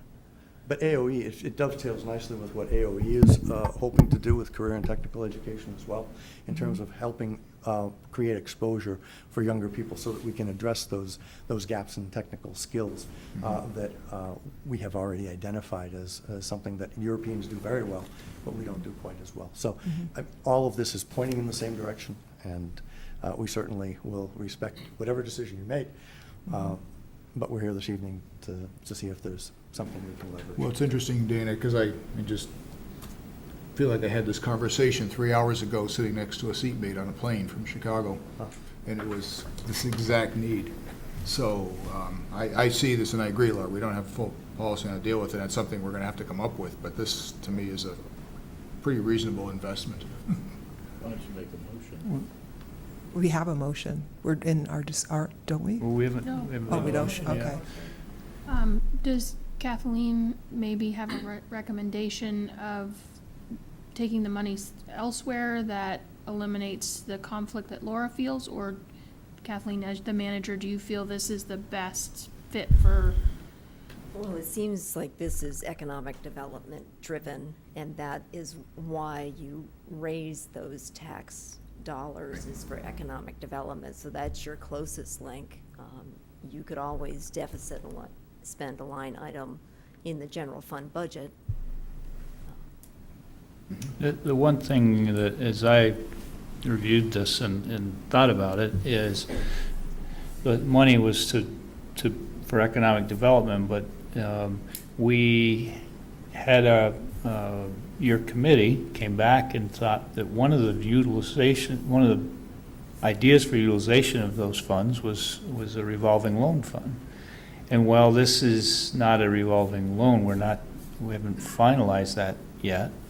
And this is more of a grant. It's a small portion of it that leverages that money to gain larger grants that come back to provide opportunity for people to go in and experiment, develop, and maybe create something great within our community. And I think I'm all for it. you are. I'm all for it, and I was all for it last time, and you guys weren't here, so. I just wondered if there was some way that Kathleen might have a solution to Laura's dilemma, was all. I'm all for, I was ready to sign the check last time, so. I've made a donation, so. Thank you. Appreciate it. Sign the check. Okay. Sign it. Oh, I'm sorry. I'm all focused on the board here, Amy. Am I allowed to speak now?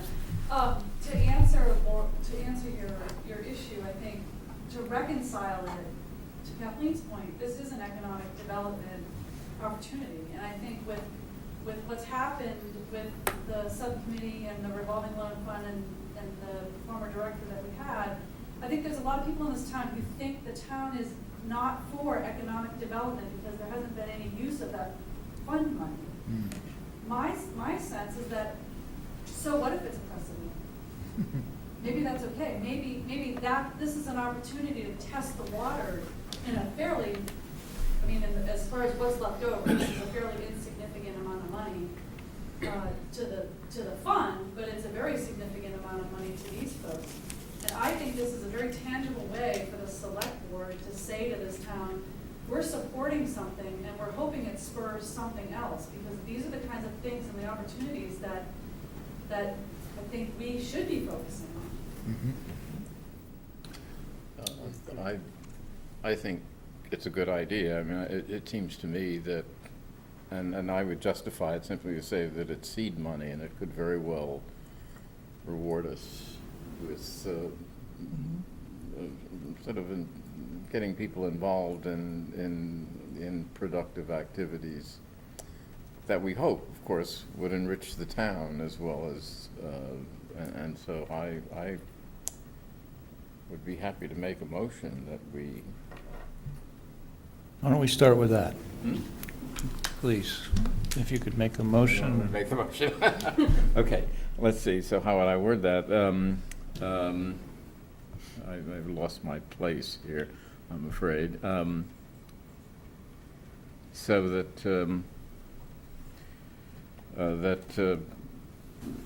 the town contribute $1,000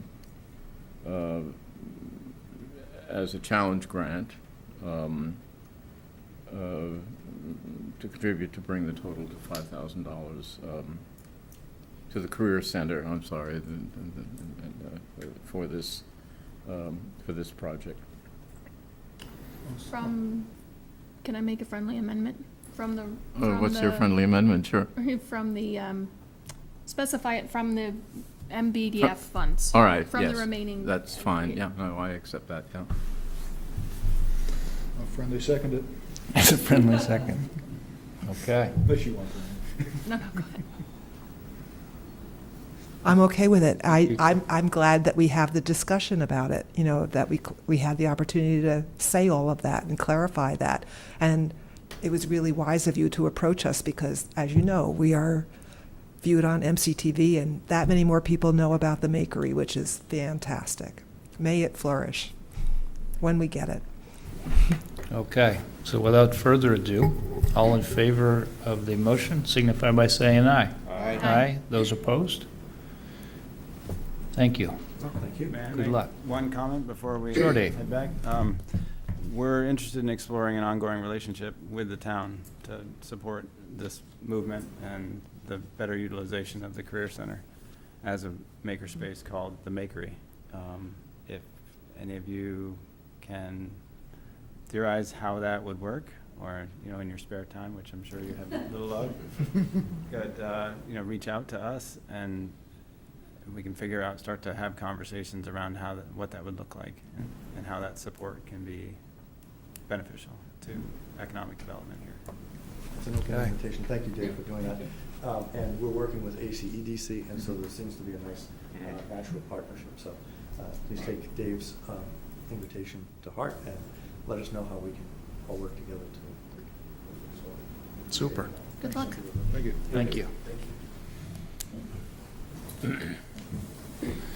Okay, next item on the agenda is a memorandum of understanding between Global Resource Options, Inc., DBA Grow Solar, and the town of Middlebury regarding Grow Solar's designing, permitting, and constructing a 4.99 megawatt solar installation and battery storage project in the town of Middlebury on property located at the corner of Old Middle Road and Halliday Road. Hi. Thanks for having me in again, Lincoln Landy with Grow Solar. I think since last time I was in here, we held a public hearing following that, and I've been in communication with Kathleen, some members of the Energy Committee, and other community members who have had questions. We've worked through your attorney to make some changes to the MOU. And so what I wanted to do is not necessarily go through each provision of the MOU, as I think most of you are familiar with the provisions that were in there from last time. Happy to do that if there's any questions. But really wanted to jump to the changes that we've made. So maybe I can shorten this discussion. We actually met and discussed this in executive session before the meeting. And I think we have 3 or 4 concerns that we would probably be more productive just focusing on those. Sure. And if you could go through those. Kathleen took notes for us. So there was a concern about land use and as to whether this land would be better used for housing or agriculture. So that was one of the concerns. Sure. Do you want me to respond to? Sure. Yeah, it's an interesting question. So, and just from my experience speaking to the neighbors surrounding the property, and the majority of support that we've gotten for the project has actually, interestingly, been that folks don't want to see housing developed there in the immediate term. And that was also feedback from members of the Planning Commission as well. So that's as kind of a bystander, but that's the feedback that we've received thus far, speaking to people about the project and, in relation to other potential land uses that might be available for the property. Could you pull your What about microphone? agriculture? You said housing, what about agriculture? Yeah, I mean, so agriculture, it would take it out of agriculture, at least for the portion that we're using. The rest would be available, and if on lease or whatnot, potentially. After the project is over, so the project has a 35-year lifespan, we're required to take everything out, return it to the same condition as it was in prior to that. And what that means at the state level too is maintaining any prime agricultural soils, anything of that nature. So if there's any excavating for putting a road in and you're wondering what happens to the soil, all that soil actually has to stay on site and be maintained so that when we decommission the project, it goes back to as it was previously. We have, recognizing that though, we have tried to take what steps we can to incorporate other things into the project and that resemble agriculture to some extent. The one thing we have done is incorporate pollinator habitat into the project. What that means is it starts with putting a pollinator-friendly seed mix down. Right now, we are exploring the potential of having hives on the property, something of that nature. Working with a local bee person, actually. Don't know the correct name for it, but local bee person to explore that idea as well. Well, I'm happy to hear that when this project is decommissioned, if it is, that the property would be restored to its original state. My concern is that is not explicitly stated in the, and I would like to have it. I realize that it may very well be under state regulations, but at the same time, I would like to see that specific wording in the memorandum of understanding. Sure, and maybe if I could, I would direct your attention to Section 21, Yeah. which does address decommissioning. If there's any modification to that, happy to address it. And the purpose of this is to ensure that decommissioning does take place and that we're in compliance with state regulations surrounding making sure those funds are available. So incorporating the requirement into the MOU from the get-go is certainly our intention. Explicitly stated, in other words, rather than assuming that the state. Yeah. Okay. Yep. Okay. So adding a provision on returning the site to its current state after decommissioning. And that would be in adding it to the decommissioning. In Yeah. 21, and really, that may be the state requirement, rather than just referring to the state requirement, it may say in accordance with the state requirement to return it to its Right. original state. Yeah, we're fine with that, absolutely. Just in case something changes with the state requirements, Right. we want to make it clear that that's our desire too. Yep. And No, just we're for okay with that. clarification, you said that happens at 35 years regardless, or? Generally, the project has a 35-year lifespan is what it's designed for. Theoretically, it could operate beyond that. In reality, what would have to happen is there'd have to be some sort of repowering or something, to have happen. And to do that, we'd have to go back to the Public Utilities Commission and essentially redesign things. We'd be back here talking to everyone again. And in some respect, because it wouldn't be an entirely new project, but there would be new things going on because the panels themselves, are going to degrade over time and would eventually need to be replaced. And generally, that happens about year 35. Well, what is the provision? And this is interesting because it's a 35-year life expectancy. Mm-hmm. And as you and I have to say, your group has been very above board. I think you've been among the best I've encountered with the solar issue, so I appreciate that. But 35 years is a really, really, really long time in the power generation world. It's a very dynamic, these panels are going to be obsolete long before that. it's just the reality of it. Right. And, even the battery storage of 2 megawatts, well, that's gonna be obsolete in no time. What does the regulatory group say if you're not around? Yeah, so Because it's a possibility that you may not survive. I mean, I hope you Right. do, but, it's good, there's gonna be some strong stuff coming along. Sure, and one of the reasons we reference the PUC regulations here is because the PUC has very strict regulations about the funds that we have to put in place and the process that we have to follow to put those funds in place.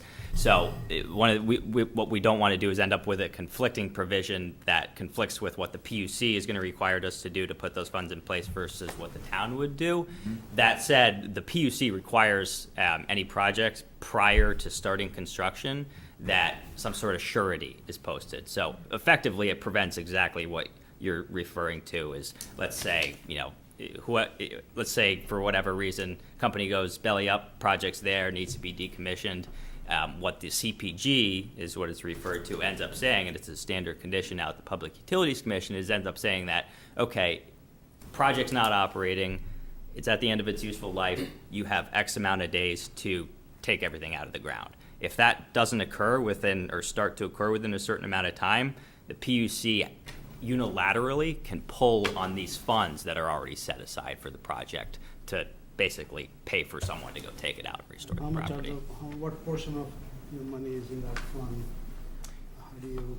Yeah, so when we file the full application, there will be a full estimate, a full breakdown of what it costs. Of what it costs to take it out of the ground, and that actually increases, it escalates on a yearly basis, with just inflation. So this is funding that's held irrespective. I mean, you see sometimes in situations in other businesses where there's a bankruptcy, and then all of a sudden it gets drawn out in the courts for eons. This is stuff that's independent of that. This is solely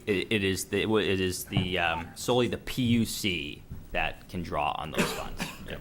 It's like an escrow. It's an escrow. It's a letter of credit in favor of the Dedicated escrow. PUC, one of the two. So yeah. One other just follow-up question on decommissioning is, how do we know who monitors whether the plant is decommissioned, whether you've abandoned it or that? Right, so it's actually several different people at the state level. One is the PUC. That's the Department of Ag also has certain requirements for decommissioning, as does A&R. So there's a handful of groups that are involved in that and play an active role in saying, okay, this is what you got to do to decommission it. For example, if you're filing for a wetlands permit, which we would probably need to do here for the small access road, that basically prior to decommissioning, you have to actually file certain things with A&R saying, this is my plan for taking things out of the ground in accordance with the CPG as well as the wetlands permit. So there's a number of overlays that do happen there. How about the renewable energy credits, and where will they be sold? Right. So at a project level, we're still working. This is really our first step in figuring out, okay, do we have a real project here? The next step is we'll be approaching the local utility and looking either at a power purchase agreement or outright sale or some aspect of that. In any case, those RECs would be more than likely transferred to the utility, whether that's to meet the in-state energy requirements, or whether it's to serve ratepayers in some other way. So I hope that answers the question. Generally, it becomes we transfer everything related to the project generally to the utility when we sell the energy. So is it likely that an in-state utility will take it? So the only option for this project is for us to sell the energy to an in-state utility. In this case, it's we would approach Green Mountain Power at the correct time. Honestly, what happens to the RECs? It's so Green Mountain Power has the obligation to meet certain renewable energy requirements over time. In the immediate years, the requirements start to grow.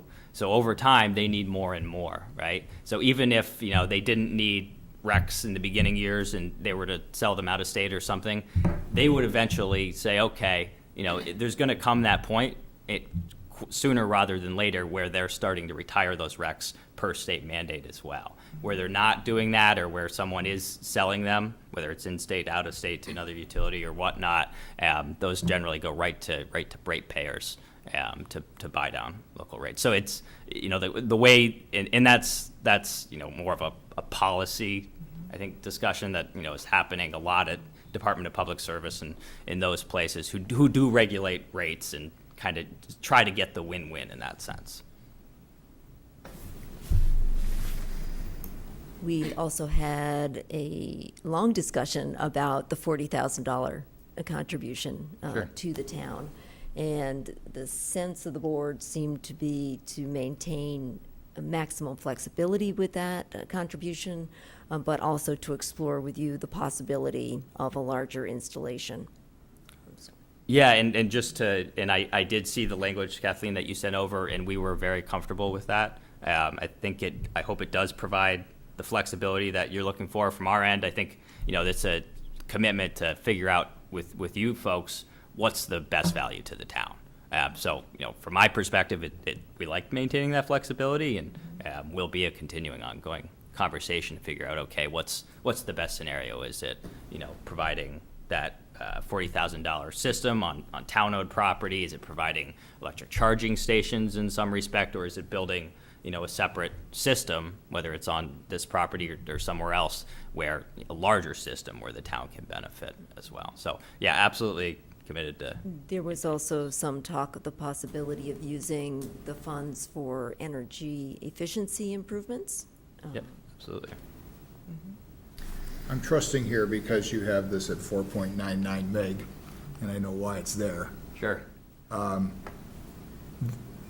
I suspect we can't add to the size of that particular unit because you'd cross that magical 5 threshold. Right. Yeah, and in referring to if we build a separate project, It has to be a for the separate. town, It's a it separate has to system. be considered and you just heard a little bit from Charlie on the co-location issue.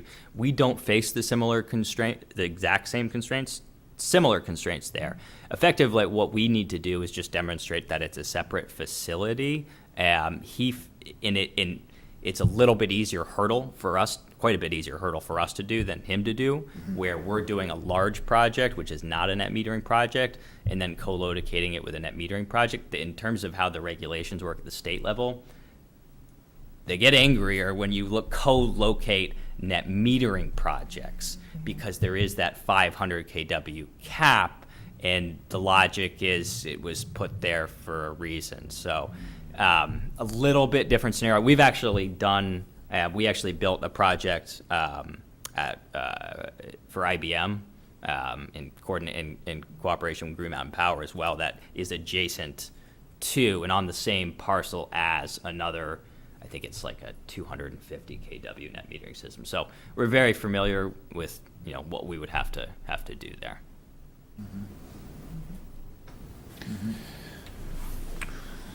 So are there any other questions of Lincoln? I guess just sort of a general one.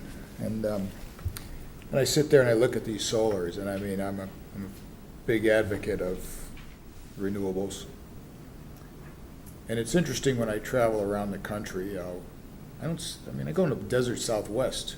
I don't see many of these things, which strikes me as odd because there they have reliable sun. I do see solar turbines, which are very impressive, but I don't see a lot of these. So what's the true reliability, of these things as far as being able to deliver power? Green Mountain Power, they have to provide 100% base load. Because if they don't, the lights start dimming and the motors start failing, and it's a bunch of issues. And it seems to me with solar, you kind of come and go during the day. The cloud comes in, you're generating 5 or 4.99 meg, and a cloud comes and you drop. And they somehow have to still get that extra power somewhere. So what's the actual reliability? What realistically, what do you put on out as output? Yeah, that's a really good question, and relatively speaking, these are very reliable projects when you look at it on an annual basis, even when you look at it at a somewhat more granular basis. When you start looking at, okay, something like the 15-minute interval data and saying, yeah, there is some variability there, and it is not baseload power in that sense. Actually, with this project, we're going a little bit of a step further with incorporating battery storage to make it look more like baseload power, so that you can basically flatten out the generation a little bit. It looks like it's about a nominal 24 minutes, but I suspect you're not going to draw down 100%, so you're probably looking at, what, 90% drawdown on those batteries? Something, very similar to that. So, from a reliability perspective, it's, you're right, it's not baseload power in that sense. Battery storage goes a long way to make it look more like baseload power, but the reality is too, you need other resources to complement it, right? And, whether that's in the Midwest, solar pairs well with actually wind, because wind tends to generate during more the evening hours. Solar tends to generate, more during the daylight hours.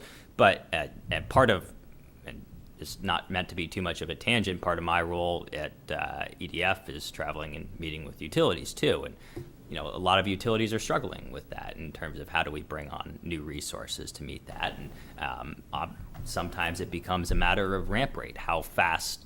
Some utilities are looking at installing small generators, right, to complement the solar, because some folks have a lot of solar on their grid. Small generators that fire up, almost instantaneously to meet that, match what the demand and load looks like. So there's a lot of, factors that go into that. From a systems planning perspective, it becomes more complicated, but it's a challenge with renewables, but it's one people are solving nowadays.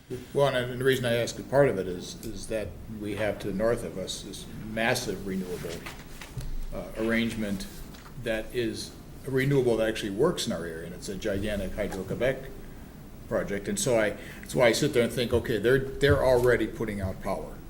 Because that water's going through those turbines.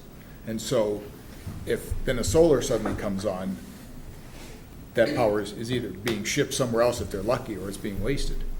And so that's where I'm having difficulty, not with yours, but with the concept of solar in general in this region, as opposed to what I see in other parts of the country where it makes a lot of sense to me. And there are places where there's wind, you go into Wyoming and it's windy all the time. Well, that makes perfectly good sense for that. So that's my only caveat toward this thing is this something that, really does make sense in the long term and will be viable? And I don't have the answer to that. Yeah, and I think that it's a complicated question, but part of what goes into that too is, honestly, you probably have more sun in Vermont than you might expect when you look at the overall production of a solar system.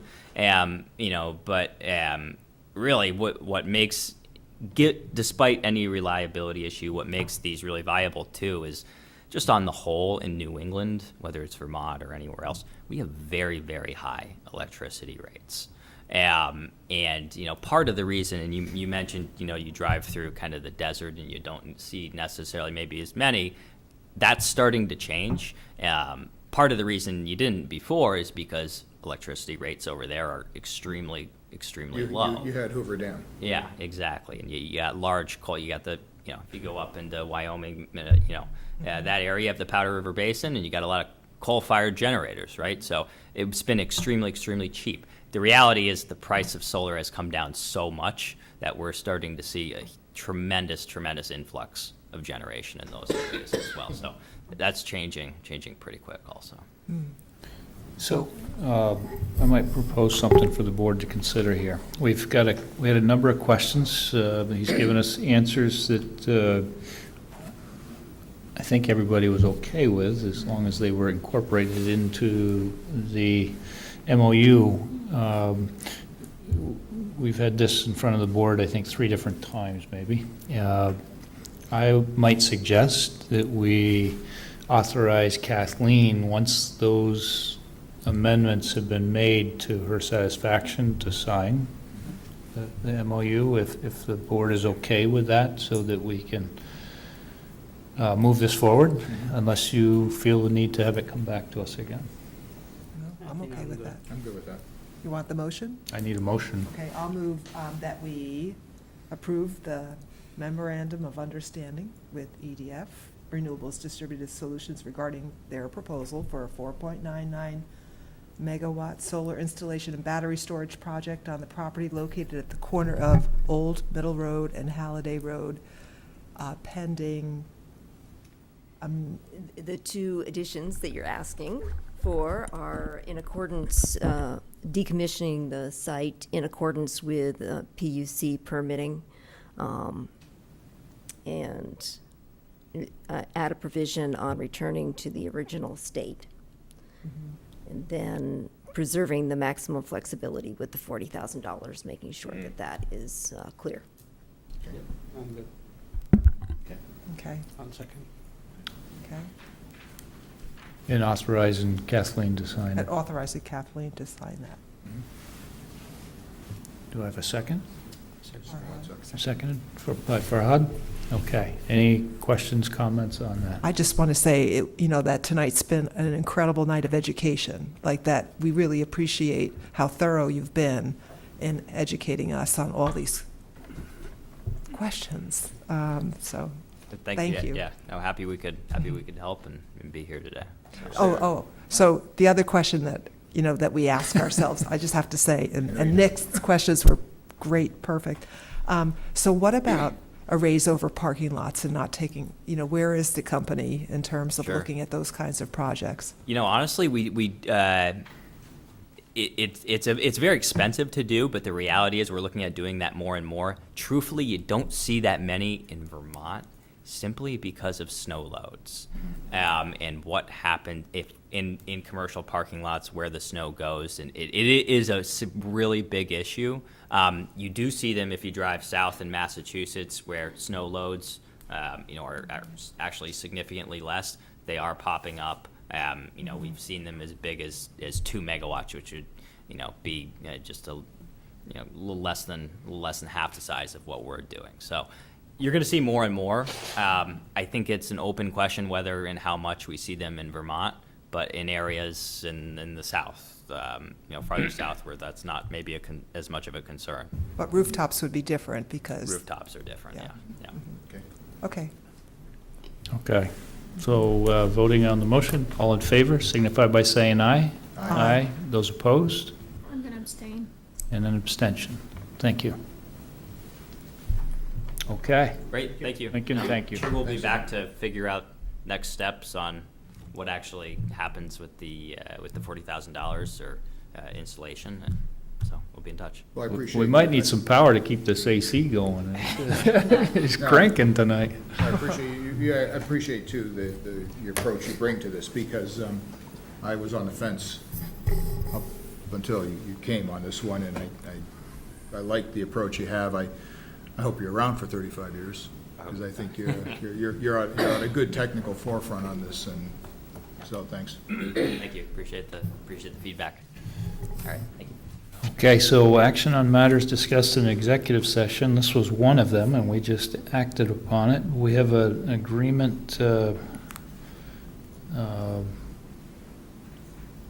with the AFSCME union employees.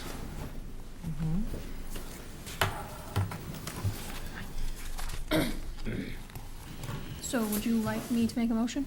Please. I'll make a motion that we authorize Kathleen Ramsey to sign the agreement between the union and the town. Is that okay? Simple. Great. 1 second. Moved and seconded. All in favor signify by saying aye. Aye. Those opposed? Okay. Then we also had an appointment of a small subcommittee to work on the contract with Town Clerk Ann Webster. I'll make a motion that we approve the recommendation to appoint a small subcommittee to review the town clerk's proposed agreement. Second. All in favor signify by saying aye. Aye. Those opposed? I think I'd probably abstain because I didn't arrive in time for that. Okay.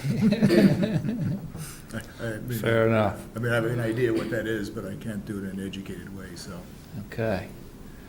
I think that takes care of what we've gotten done so far in executive session. So now approval of check warrants. A motion would be in order to approve total expenditures. I'm up, right? Okay. You are. In the amount of $384,377.03, consisting of $290,245.33 for accounts payable and $94,131.70 for payroll for the period of April 25th, 2018 through May 8th, 2018. Second.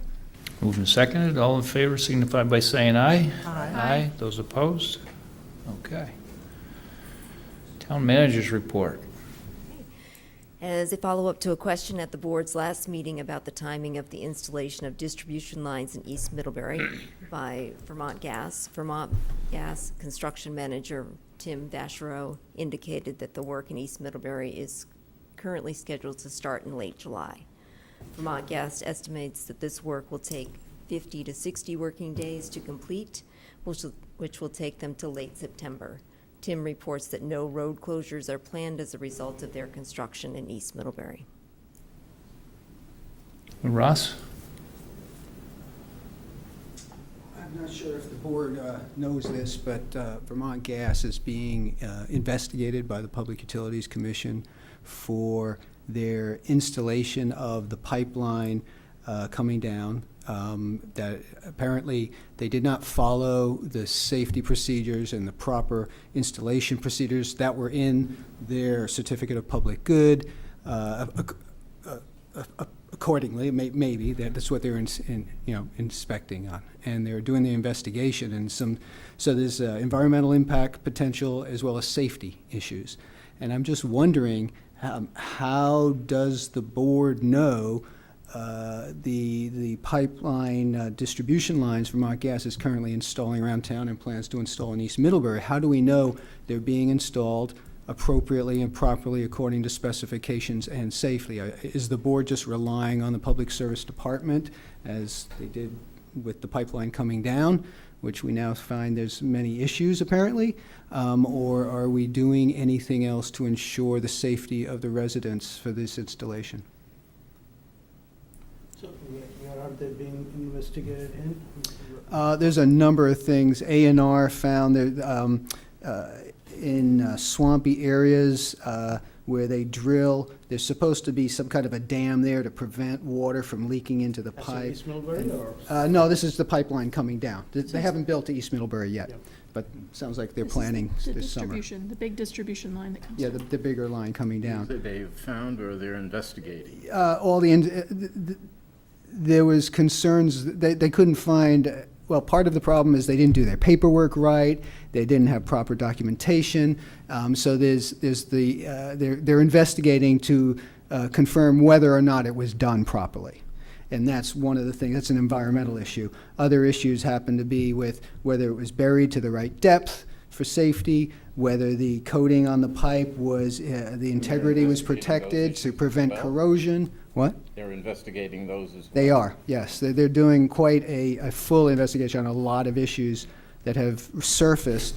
And I bring this to your attention because we, as a board, the town may want to do a little more than just rely on the Public Service Department and the Public Utility Commission to be ensuring that things are being done the way they're supposed to be done, even though we already know just a couple of years ago there was two incidences where the installer of the distribution lines did not expose the water line they were crossing, and one instance, luckily no damage occurred, and I think they got fined. Another one, damage occurred, which you know about, when there was a But now your question settlement.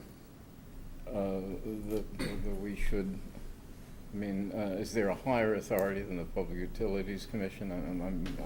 It's not a matter of higher authority. It's a matter of this authority doesn't seem to be working well, because clearly there's a lot of issues. And so, if you want to continue to just rely on, the system the way it's been working, I'm pointing out it hasn't been working very well. Well, I don't know, though. You know, I mean, they serve a tremendous amount of people. And they have a very high safety rating, considering what they do. I mean, in fact, one of the advantages of them is they can, because they're a single entity, they can monitor the conditions of their system very well. They can monitor the conditions of their equipment very well. You know, natural gas, whether one likes it or not, heats a huge amount of buildings in this country and provides a huge amount of energy to industry, and it works phenomenally well every day. Where we do see some of the problems are some of the old urban areas where it's basically like everything else in public infrastructure, it's wearing out. But the equipment they're using now, I mean, it's in their best interest to be safe. You know, you don't want to have a bunch of explosions. So I think, you know, the issues that you bring up, well, that's something that's being evaluated by regulatory and validate and make sure it's safe, and if not safe, corrected. But this is a completely different issue. That you know, I'm very comfortable with the safety of the work they did in Middlebury so far. They're constantly out there monitoring. You see their trucks going by to make sure it's routine. And what this will do is this will offer a choice to the residents of East Middlebury to decide if they want to, in fact, connect to the service and take advantage of that, or they choose not to. So I think the issue here is for us just to, you know, allow this to proceed. I'm not saying anything shouldn't proceed. What I'm saying is it needs a little more, perhaps, oversight, and because the issue here is not the service and stuff. The issue here is safety and whether it's being installed properly. We already know the Public Utility Commission is investigating because there's a lot of questions of what they've done so far, bringing the gas down here. We already know there's at least 2 incidences right here in Middlebury where they did not properly cross water utility connections in accordance to the way they were supposed to. So we know that there's problems. Hey, Ross, can I just ask a question? How did we find out about those things? There was reports done. Yeah, so what makes you feel that there's not enough oversight if those things are getting reported? I would argue back at you that I think they probably get more oversight on their projects than anybody.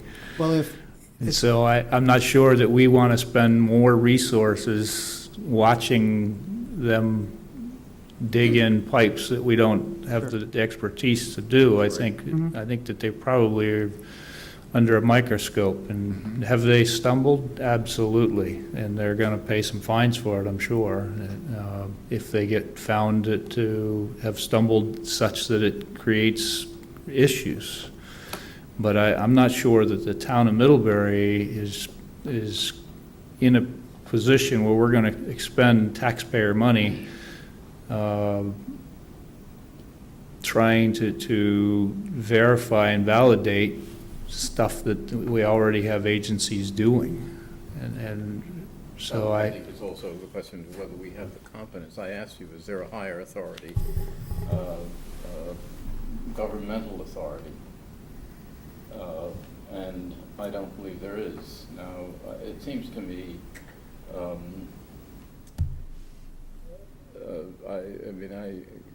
one has to assume, and I don't know that you've given any reason for me to think otherwise, that our state agencies are operating at a level of competence that we would desire. If it's discovered that they're not, of course, it's up to the government itself to correct that. But the reason why one has a separation of powers. But it does seem to me that what you're doing is simply waving a red flag, and I don't quite see that leads to rational decisions. Okay. So if it turns out that the investigation finds numerous violations and safety issues, I guess you wouldn't be concerned about the work they've done in Middlebury, because why? Well, I would assume that if they find sufficient to warrant to make a fuller investigation, they'll carry on that investigation. if they find deficiencies, I would assume that they would require that those deficiencies be rectified. I think this is the whole nature of the regulatory process, and we have government agencies for this. I don't think that you're aware of anything better than this except your own suspicions. And it seems to me that one doesn't live by, one doesn't conduct public affairs in that way. Okay? Well, it's not just my suspicions. The primary reason this investigation is being conducted by the Public Utility Commission is because citizen Vermonters that were concerned took photographs of things, kind of checked things out as they were being done, and presented that evidence actually to the feds because the state wasn't doing anything about it. And once the feds started looking at it, then the state started getting more serious. So actually, I would take some issue with your blind trust of our wonderful regulatory bodies. But I know they're doing the best they can, but in this case, the best hasn't quite been the kind of, I think, the kind of job we would expect and hope. Rendering a judgment that it seems to me I find tiresome. I realize that you have your opinions, but it seems to me that you're not proposing anything other than government has to look into this, and I fully approve of. I'm an advocate of government regulation. It seems to me that it's what allowed us to get where we are, and but I don't see that you propose anything, but sort of express concerns that I'm not sure what remedy there is, but I think mostly the value is just making us aware, so that we continue to just be eyes on the work. And I'm not saying that we do anything more, just that we're aware, So I think that's the primary purpose of your comments tonight. So thank you for making us aware, and as Brian said, they're being watched very carefully right now. So. And it's not just the regulatory agencies. Certainly the citizenry is watching. So and they know that. it's- So, thank you. Okay. Okay, Whoa, after whoa, that whoa. brief report. Is there anything else? We'll move on to the Vermont Agency of Transportation Bike and Ped Program. Grant applications are due by June 22nd. So if we're going to make a grant application, we'll need to be considering that soon. One potential project is the continuation of the bike and ped path on Exchange Street. And then have a couple of additions. Hey, Kathleen, just an update on that. I think they're planning on, they've just got a couple more right-of-ways, and then they're planning on actually, they think they can start to build it next year? Yeah. So that'll be a nice plus for a grant application this year, showing that we've made significant progress and are going to be poised to go to construction next year on the first portion. Yeah, of I that. definitely support that. So can we have a conversation about that 20% match before we make a decision? Yep. Sure? Yep. Okay. I would appreciate that. Then just a heads up that the first public meeting on the Middlebury Rail Platform Alternative Study has been scheduled for June 19th at 6 o'clock, I think. Where is that? That's going to be here, Here. town offices. June 19th? Nice to see that moving forward. What day of the week is that? It's a And then Tuesday. I should have announced this earlier when we had our downtown crowd here. We are anticipating that our downtown parking enforcement officer is going to start training on Wednesday. So be on the lookout for that. Yeah, and Jim, I think, is going to do a write-up so that everyone is forewarned that parking enforcement is kicking off So certainly those who work and have maybe become accustomed to not having to choose carefully where they park for long-term parking will need to be cognizant of that fact. I think businesses That's a good needs way to to be put it. educated about having their employees park somewhere else also. It always happens that they leave their cars in the customer parking, which is not right. They should educate, and because I take classes at CCV, and I have seen one or two of the teachers itself, they park right in front of the CCV, and they shouldn't be parking there. It's more than 2 hours, you know. We should educate this because we all complain about lack of parking, but if you want more customers, we should consider freeing up some space for the customers. Absolutely. Prizes. Prizes is when people come into your shop.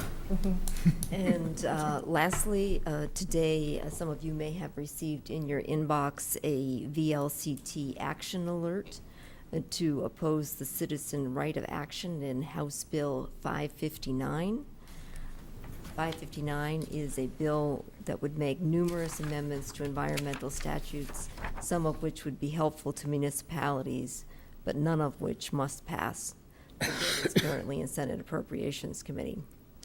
Section 12 of the bill contains language that would establish a citizen right of action for a person to commence civil action against any person alleged to be in violation of any statute, permit, certification, rule, permit condition, prohibition, or order. The term person in this instant includes a municipality. The citizen right of action was initially included in S-260, a bill to develop the parameters for funding and administering clean water laws in the long term. That bill, House version, no longer contains citizens' right of action. So in response to this, wondering if the board has any official position on this that we could convey to our legislators. This is something I've been following. It's, to me, it's the government, it was inserted into this bill at the last minute is an opportunity to try to get this language back into some bill. I feel that it's government abdicating its responsibility for its agencies to have the oversight and enforcement, and it was inserted by the Senate Natural Resources Committee, and I disagree with it because I think that it opens not just the municipalities, but all of our businesses and citizens, and it encourages civil suits. And having experienced what I experienced even at the town level, it empowers people to establish suits against, if we don't do something right and they disagree with what the majority, for instance, our bridge and rail project, it provides an opportunity to be heard in court. They always have had that opportunity if they really wanted to do it, but now it just doesn't seem like smart business for Vermont. And there's a lot of different agencies that are against this. I'm not sure why. It's our own Senator Chris Bray who's promoting this, and I'm not sure why he's hell-bent on getting this inserted into a bill. And I don't think it's good for municipalities to be in a position where you're encouraging vigilantism. There's government agencies that have responsibility for oversight for all of our natural resources, and we don't need to encourage vigilantism. Sure. So I don't know if the board would be interested in letting our senators know that we disagree with it. Be very interested. Well, as a board, I'm not prepared to take a position on it. But as individuals, I guess we could each communicate. I need to absorb it more, because I really haven't studied it. Yeah, this just came down today from our League of Cities and Towns and talking about. I'm happy to forward that along if everybody didn't read it, get it. Yeah, and, if we certainly don't need to take a board position, but if you see it as intrusive on our municipal operations, then you might want to reach out to them. No, I'm glad you brought it up, like, we're discussing VLCT actions just like we've done with other measures, so it's something important to think about. Yeah, and the only, they're at the point now where the bills are all, everything's crossed over. I mean, they're winding down, and so this is the type of thing that it's gotten inserted into another bill that crossed over without it, and the way it happens is sometime that it may be used as a bargaining chip. Well, we'll get that bill through. So it's a chip that would be unfortunate for, I think, for as much pressure as we're under already for the clean water. We're spending a lot of money in the town. Right. And Okay. we'll see. Okay. So that's educational for you. We'll let you, board member concerns. Heather? I'm good. A shout out to the 2 police officers who risked their lives to save and protect our town. I hope they get better soon. I would echo that. I certainly would too. In fact, I remember when I was on the interview process when Officer Emilo came on board, and he's been fantastic always, and so I wish, as we all do, wish him a speedy recovery, and thank all of our officers for what they do, and grateful that Officer Souza was relatively uninjured, except I'm sure he's probably pretty sore today, but thank you to all of them.